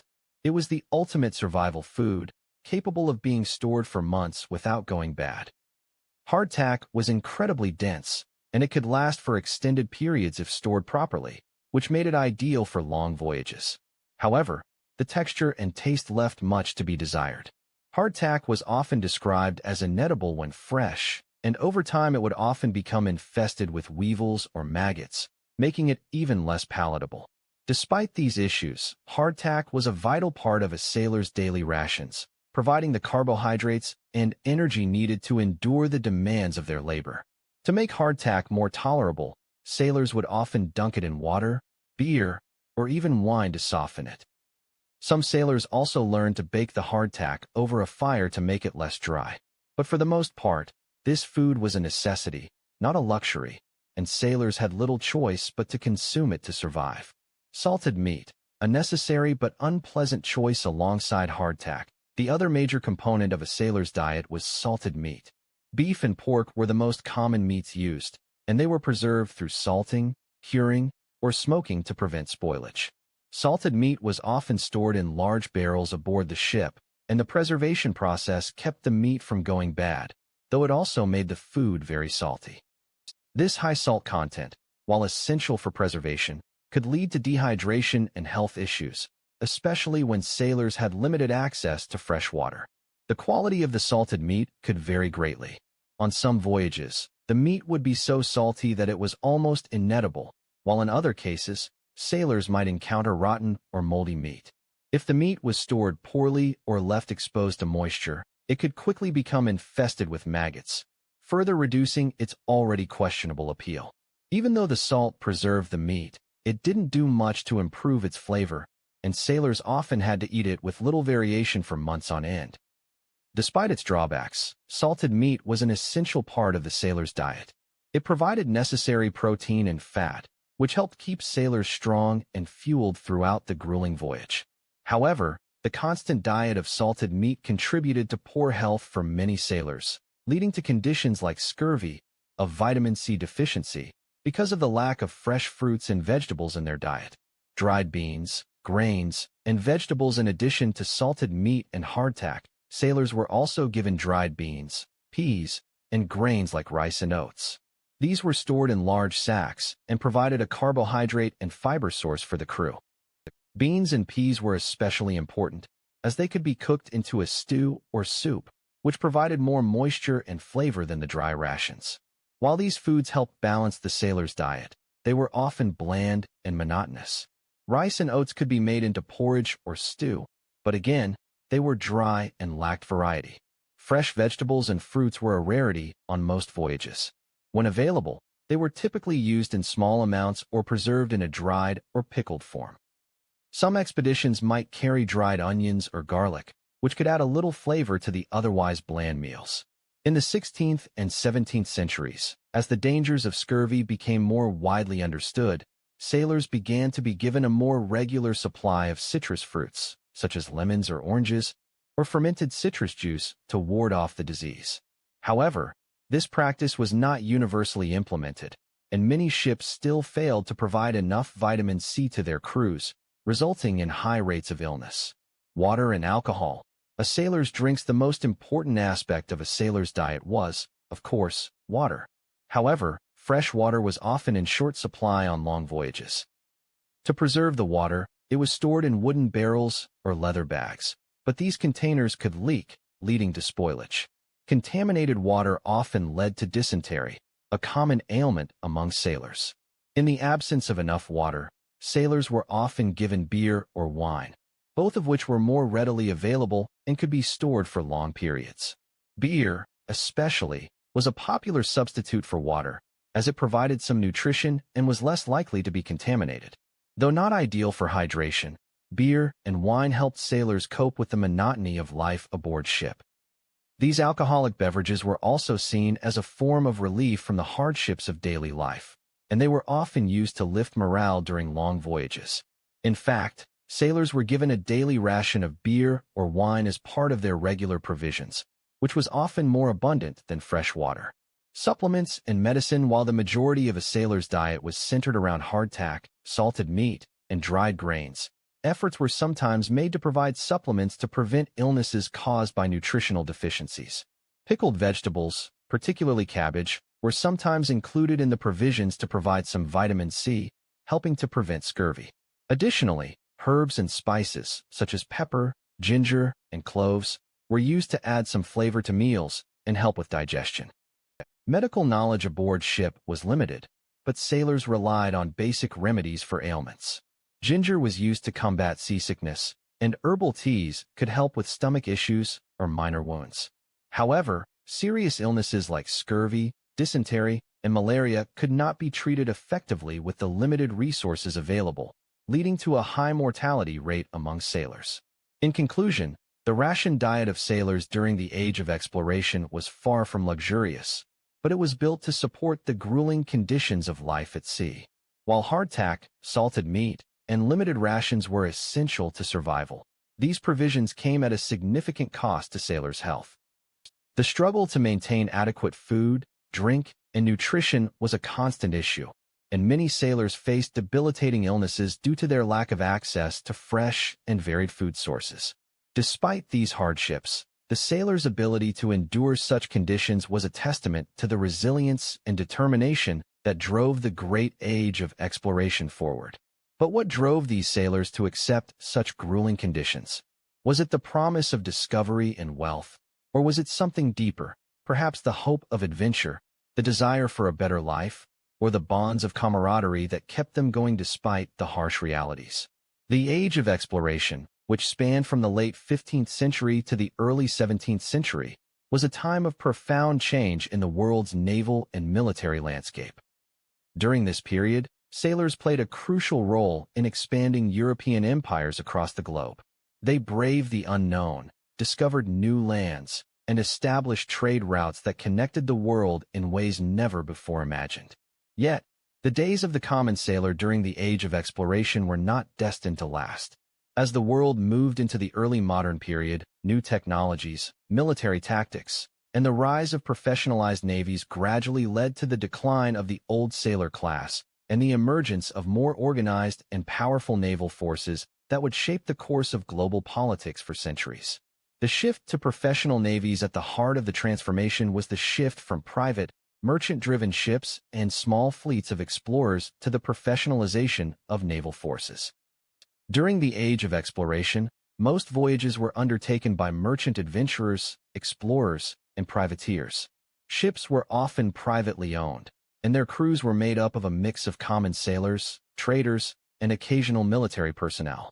These sailors, though vital for exploration and trade, lacked the formal training and organization of a standing military force. As European powers like Spain, Portugal, and later England and France began to expand their influence globally, the need for permanent fleets became more apparent. These countries faced constant threats from pirates, rival empires, and the need to protect and defend their growing overseas territories. Naval warfare became a critical component of empire building, and sailors were no longer merely adventurous civilians, but part of state-sponsored military endeavors. By the mid-17th century, the Dutch and English established the first modern navies, funded and operated by the state. These were not ad hoc fleets assembled for exploration or temporary military campaigns, but permanent, well-organized, professionalized forces with highly trained crews. The rise of these naval powers marked the beginning of a new era in which sailors were no longer just common men seeking adventure, but part of systematic military operations. In essence, the sailor's role as a rough-and-ready adventurer slowly gave way to a more disciplined and structured military force. Technological advances in shipbuilding. One of the driving forces behind the decline of the traditional sailor was the advancements in shipbuilding and naval technology. The ships of the Age of Exploration, though advanced for their time, were primarily designed for long voyages and trade, not for battle. The transition to more powerful naval fleets required ships to be stronger, faster, and better equipped for combat. The evolution from the caravel and galleon to line-of-battle ships was a key factor in this shift. With the advent of cannon technology, ships were now designed to carry heavy artillery capable of long-range combat. The galleon, a ship previously used for trade and exploration, became the model for warships. It was larger, sturdier, and better suited for combat with reinforced hulls and larger decks. The introduction of cannon ports and gun decks meant that ships could now carry multiple rows of cannons, allowing them to engage enemy vessels with devastating firepower. As shipbuilding technology advanced, sailors needed more specialized training. A sailor was no longer just someone who could handle the rigging and perform manual labor on a ship. He was now part of a highly skilled crew that needed to operate advanced naval artillery and engage in tactical warfare. This transformation meant that the typical sailor of the age of exploration was increasingly replaced by trained naval personnel who specialized in combat, gunnery, and the complex operations required to manage these powerful ships. The decline of the common sailor as naval warfare became more sophisticated, the once prominent role of the common sailor began to fade. In the 16th and early 17th centuries, sailors were still often recruited from the lower classes, particularly from port towns and cities. However, as navies became more formalized and the importance of military discipline grew, sailors began to be professionally trained by the state. Naval academies were established to train officers, and sailors were increasingly recruited for their specific combat skills rather than their ability to simply sail. Additionally, as colonial empires grew, so did the need for regular supply lines, and merchant ships began to play a greater role in transporting goods and soldiers. The traditional sailor, who once participated in exploration, began to be replaced by merchant mariners and naval conscripts who served in a more structured environment. By the 18th century, with the rise of professional navies, sailors began to be seen more as military assets than as free men pursuing their fortune on the seas. The state's growing reliance on professional naval forces also led to the rise of officer classes and more bureaucratic military structures, further marginalizing the sailor's traditional role.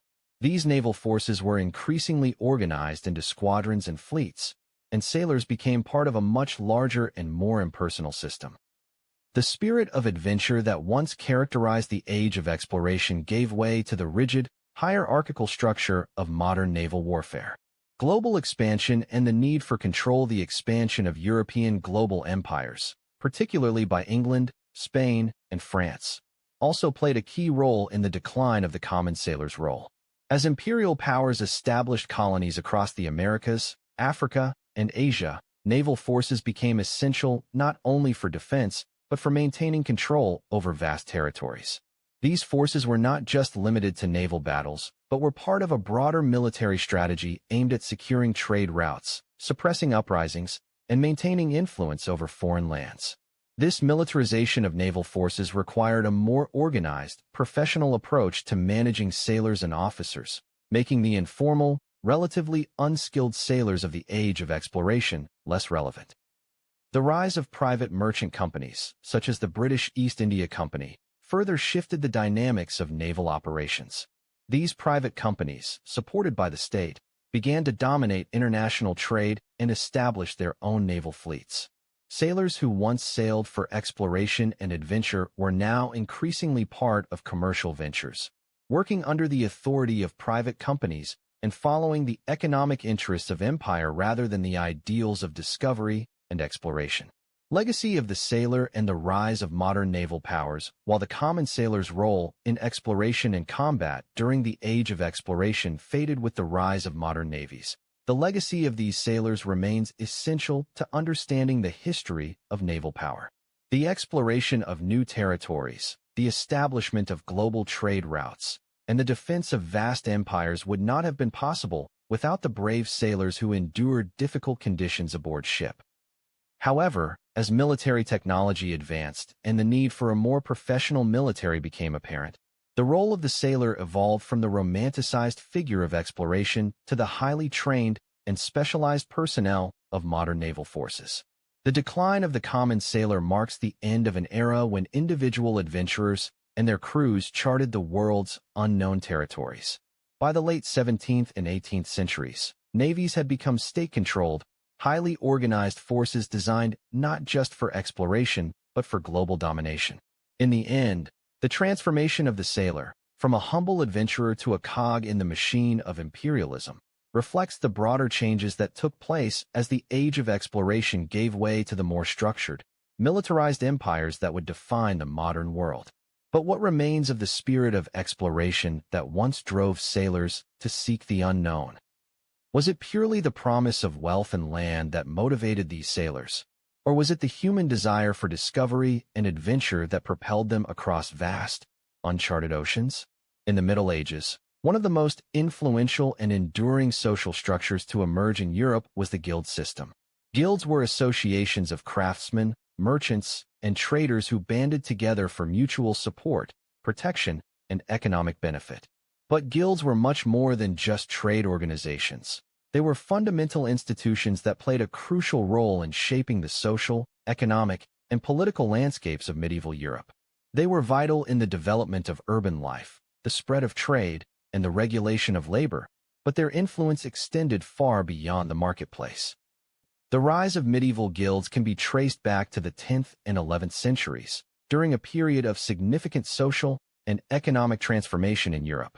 Following the collapse of the Roman Empire and the decay of centralized authority, local economies became increasingly self-reliant, with trade and craftsmanship taking place in small, often isolated communities.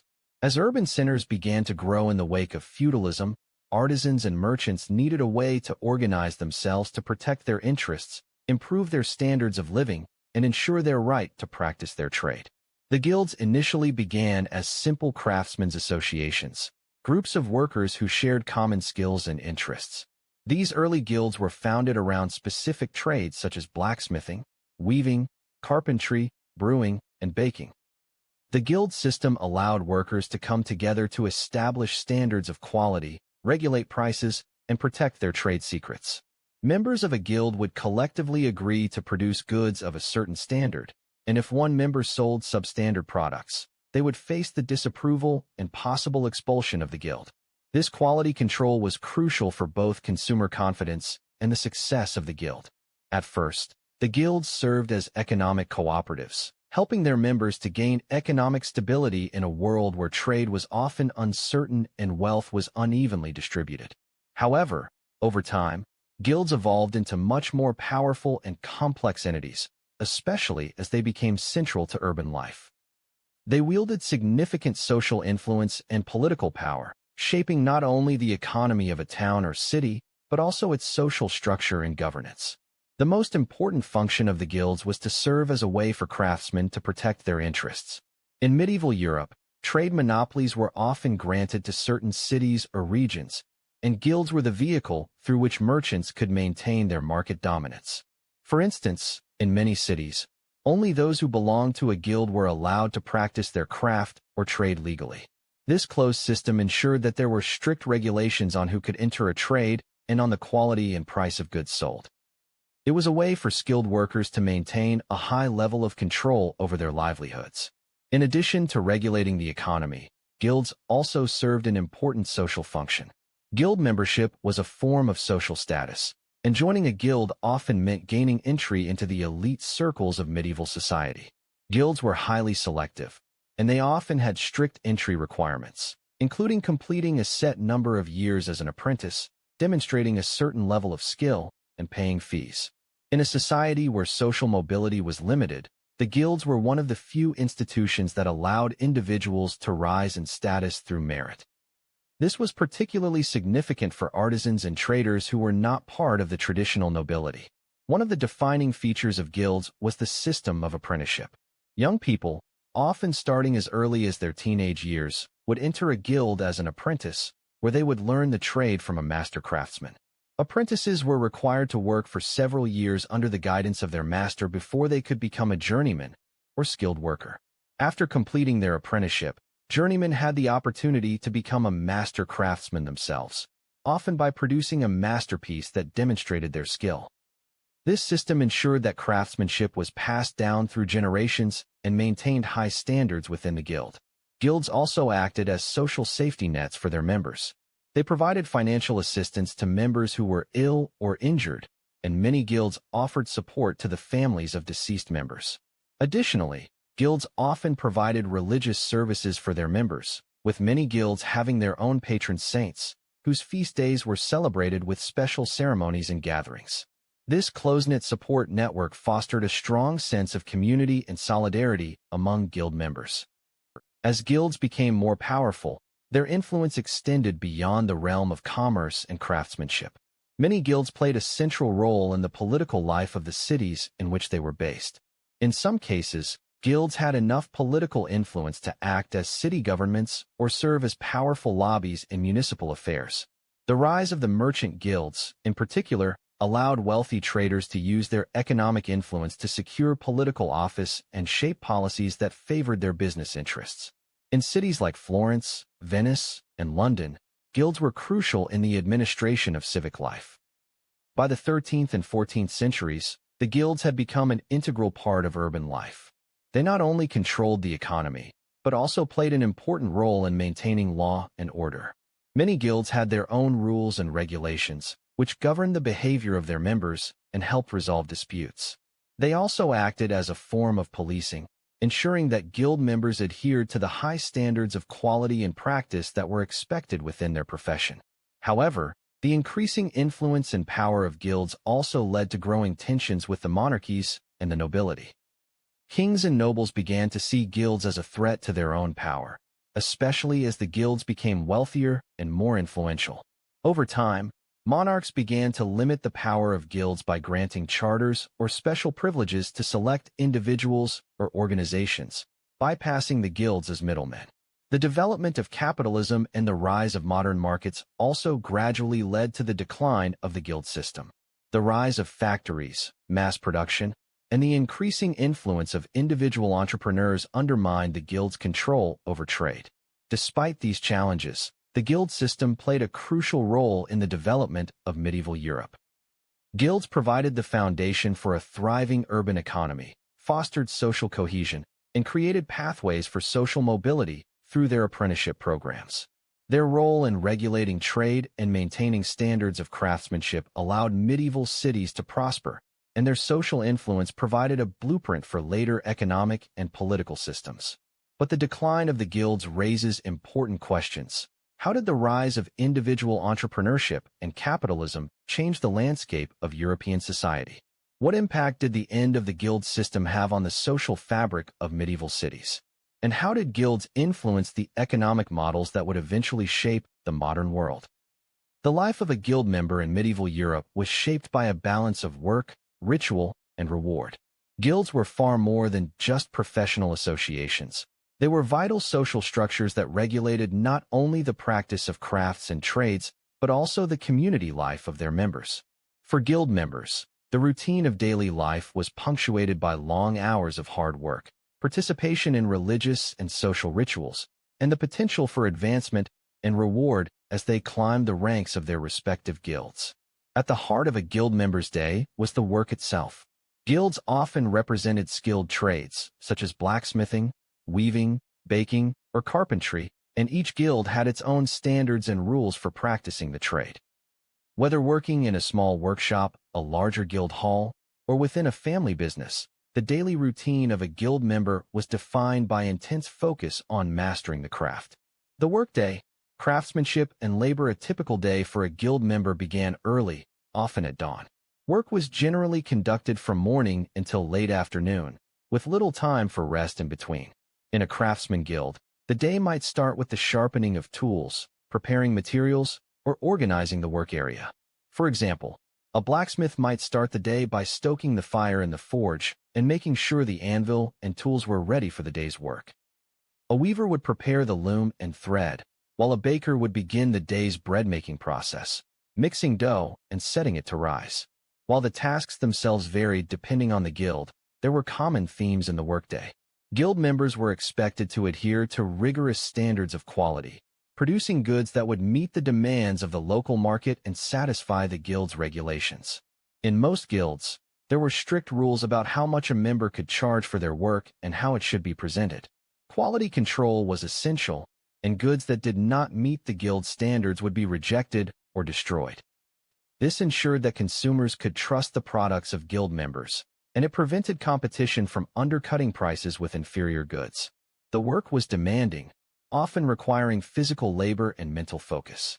A weaver's hands would be calloused from hours of spinning thread, while a carpenter might have a back sore from bending over planks of wood. The artisans of the guild system were not simply workers. They were masters of their craft, dedicating years of their lives to perfecting the skills passed down to them through apprenticeships and mentorships. In this regard, each day's work was not only a means of earning a living, but also a means of preserving a tradition of craftsmanship. Guild rituals, bonding and belonging beyond the daily work, The life of a guild member was also marked by a deep sense of ritual and community. Guilds were often organized around shared religious beliefs, and many guilds were closely linked to particular saints, whose feast days were celebrated with communal rituals. These rituals could include prayers, mass, and processions, all of which were intended to honor the guild's patron saint and provide spiritual blessings for the members' work. The bond of shared religion created a sense of solidarity among guild members, strengthening the community both socially and spiritually. Guilds often had their own chapels, where members could gather for religious services, or they might organize larger celebrations around the guild's patron saint. These religious observances were not only about spiritual nourishment, they also allowed guild members to come together as a cohesive group, reinforcing their collective identity. Guild members also engaged in social rituals that helped to maintain the unity of the group. These could include feasts, banquets, or special dinners held after religious ceremonies or during major festivals. These gatherings were times for members to relax, socialize, and bond outside of the workday, reinforcing relationships and ensuring the long-term success of the guild. Additionally, guild members were expected to participate in charitable activities.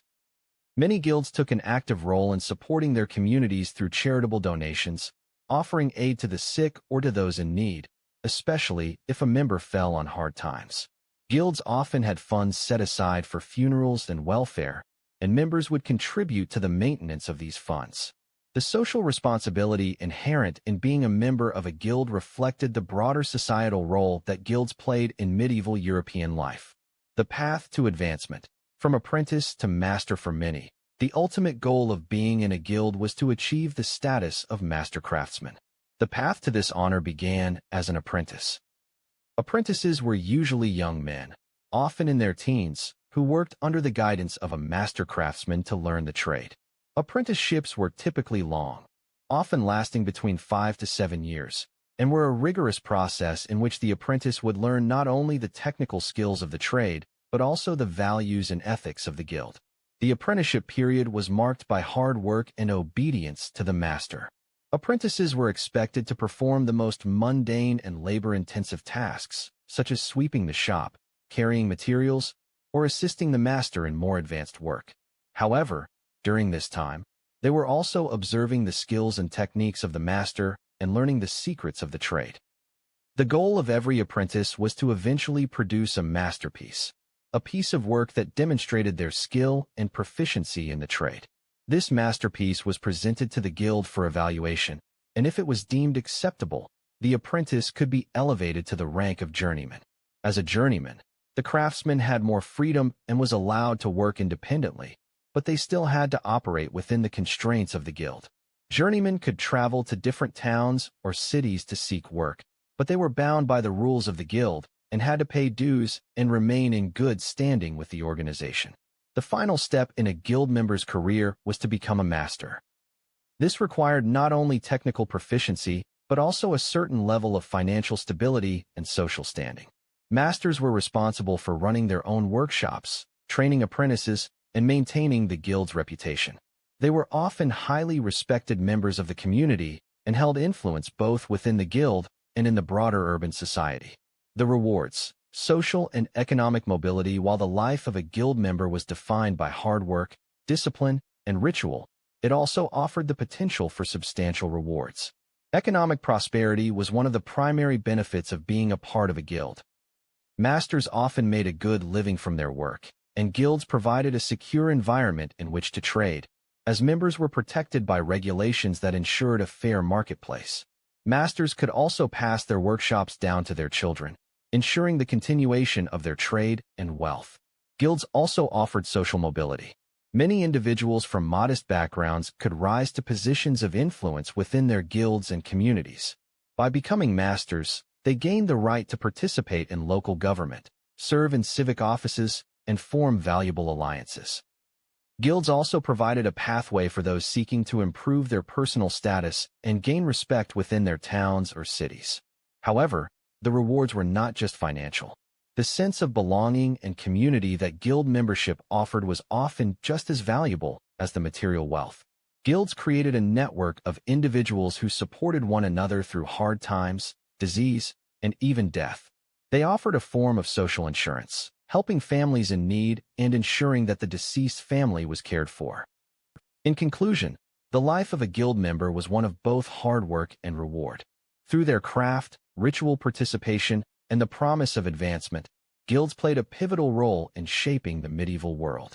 Guilds not only provided a foundation for economic stability, but also created a sense of community and civic pride that would resonate throughout the history of medieval Europe. What was it about the guild system that allowed it to thrive for so long? Was it the sense of order and regulation it offered to the medieval economy? Or was it the camaraderie and social bonds that guilds fostered among their members? By the late 18th century, the medieval guild system that had once dominated the European economy began to show signs of decline. The rise of industrialization, the growth of capitalism, and the increasing demand for mass production radically transformed the landscape of work in Europe. Guilds, once the heart of craftsmanship regulation, and trade protection, found themselves increasingly outmatched by the new realities of modern industry. The decline of the guilds marked the end of an era, giving way to new systems of labor and economic organization that would shape the future of the industrialized world. The shift from craftsmanship to mass production, one of the key factors behind the decline of the guilds was the emergence of factories and mass production in the late 18th and early 19th centuries, particularly during the Industrial Revolution. This period marked a shift away from small-scale, artisanal craftsmanship towards large-scale manufacturing. Factories were able to produce goods much faster and more efficiently than individual guilds, which relied on skilled artisans working with hand tools and traditional techniques. As steam engines, mechanical looms, and other innovations spread across industries, production capacity skyrocketed, and the demand for handcrafted goods began to diminish. Guilds, with their focus on maintaining high standards of craftsmanship, were ill-suited to the new world of mechanized production. The complex regulations and standards that had worked well for small, tightly controlled trades were now seen as a hindrance to the mass production that was needed to keep up with the growing demands of national and international markets. Whereas guilds had once controlled prices, work hours, and standards of quality, the new factories operated on an entirely different scale. Factory owners, driven by the desire for profit and the competitive nature of industrial economies, were eager to reduce costs and increase output, often at the expense of craftsmanship and the careful standards upheld by guilds. The rise of capitalism and the decline of guild control. The rise of capitalism during the Industrial Revolution played a major role in the decline of the guilds. Capitalism focused on the idea of profit maximization, often through economies of scale and the reduction of labor costs. Factory owners and industrialists were not concerned with the intricate processes or regulated wages that had once defined guild work. Instead, they sought to increase productivity and profit by employing cheap labor, often sourced from rural workers or immigrants, who were willing to work for lower wages than skilled craftsmen. Unlike the guild system, which maintained strong control over who could work within a particular trade and protected workers' rights, the new factory system was far more flexible and competitive. Factory workers were no longer guaranteed apprenticeships or advancement within a regulated system. The traditional pathways from apprentice to journeyman to master, central to the guilds, were replaced by assembly line work, where the focus was on speed, efficiency, and output, rather than the mastery of a craft. With the rise of capitalism, guilds also began to lose their social relevance. Guilds had once provided a sense of community and security for their members, offering protection, financial support, and religious services. But as the workforce shifted to industrial jobs, workers became more transient and less likely to join or support traditional guilds. The rise of labor unions in the 19th century began to replace the role of the guilds in representing the interests of workers, focusing on wages, working conditions, and rights in the new industrial economy. The guilds, by contrast, had been focused on craftsmanship and regulated competition, and they were ill-equipped to deal with the new challenges posed by industrialization. The changing nature of work, from artisanal to industrial, one of the most significant impacts of the Industrial Revolution was the transformation of work itself. Prior to industrialization, the work of a guild member was deeply tied to personal craftsmanship and individual skill. A blacksmith, for example, would forge each piece of metal by hand, carefully crafting tools and weapons with a high level of skill and precision. The work was personalized, often reflecting the craftsman's own style and ability. Guild members took pride in their ability to create high-quality, custom-made goods. However, with the advent of factories and machinery, much of the work became mechanized and depersonalized. Tasks that once required significant skill were now divided into repetitive, specialized operations. In a factory, a worker might spend all day performing the same task, whether it was stamping metal, operating a loom, or assembling parts, over and over again. This process, known as division of labor, was designed to increase productivity, but it came at the cost of individual craftsmanship and job satisfaction. The shift from craftsmanship to factory production fundamentally altered the nature of work. Instead of creating something unique, workers were now focused on producing mass quantities of standardized products. The decline of guilds in urban life. The guild system's influence in urban centers also began to fade with the rise of industrialization. As cities became more densely populated and industrialized, the old guilds found themselves increasingly marginalized by large factories and industrial capitalists. Cities like London, Paris, and Berlin saw the development of new neighborhoods, business districts, and factory towns that were not bound by the traditional guild system. Urbanization led to a more diverse and mobile population, and many workers sought jobs in factories where they could earn wages, rather than being tied to the old system of apprenticeships and guild regulations. The guilds also began to lose their political power. While guilds had been powerful political forces in medieval cities, especially in places like Florence and Venice, they were now outpaced by the growing influence of industrial elites. Factory owners and industrialists who controlled the new economies were often in direct opposition to the guild's values and their traditional roles in regulating labor and production. Guilds, once a force for political stability and social order, were increasingly seen as outdated and inefficient in the face of a new, rapidly industrializing world. Legacy of the guild system and the emergence of labor movements. Despite their decline, the legacy of the guild system can still be seen in the development of modern labor movements. Many of the collective ideals that guilds upheld, such as workers' rights, quality control, and job training, were carried over into the formation of labor unions. These unions, while operating in a vastly different economic landscape, sought to address the same issues that guilds had once dealt with, such as wages, working conditions, and job security. In this way, the guild's focus on worker protection and mutual aid laid the groundwork for the labor rights movements of the 19th and 20th centuries. Additionally, the standardization of work that arose from industrialization, though often dehumanizing, helped create the modern economy. The mass production techniques developed in the 19th century gave rise to the consumer society we know today, making goods more affordable and accessible to a broader population. While this shift away from craftsmanship led to the decline of the guilds, it also paved the way for the creation of the global trade systems and industrial societies that would dominate the modern world. In conclusion, the decline of the medieval guild system marks the end of an era of craftsmanship-based labor and the beginning of an age dominated by industrial production and capitalism. The rise of factories, mass production, and the new labor dynamics of the Industrial Revolution fundamentally changed the world of work, making the old guilds increasingly irrelevant. However, their legacy, particularly their focus on worker solidarity and social support, would continue to influence the development of modern labor movements and the regulation of work in the industrial age. How did the shift from craftsmanship to industrialization reshape the relationship between workers and their work? Was the loss of artisan identity in exchange for mass production a necessary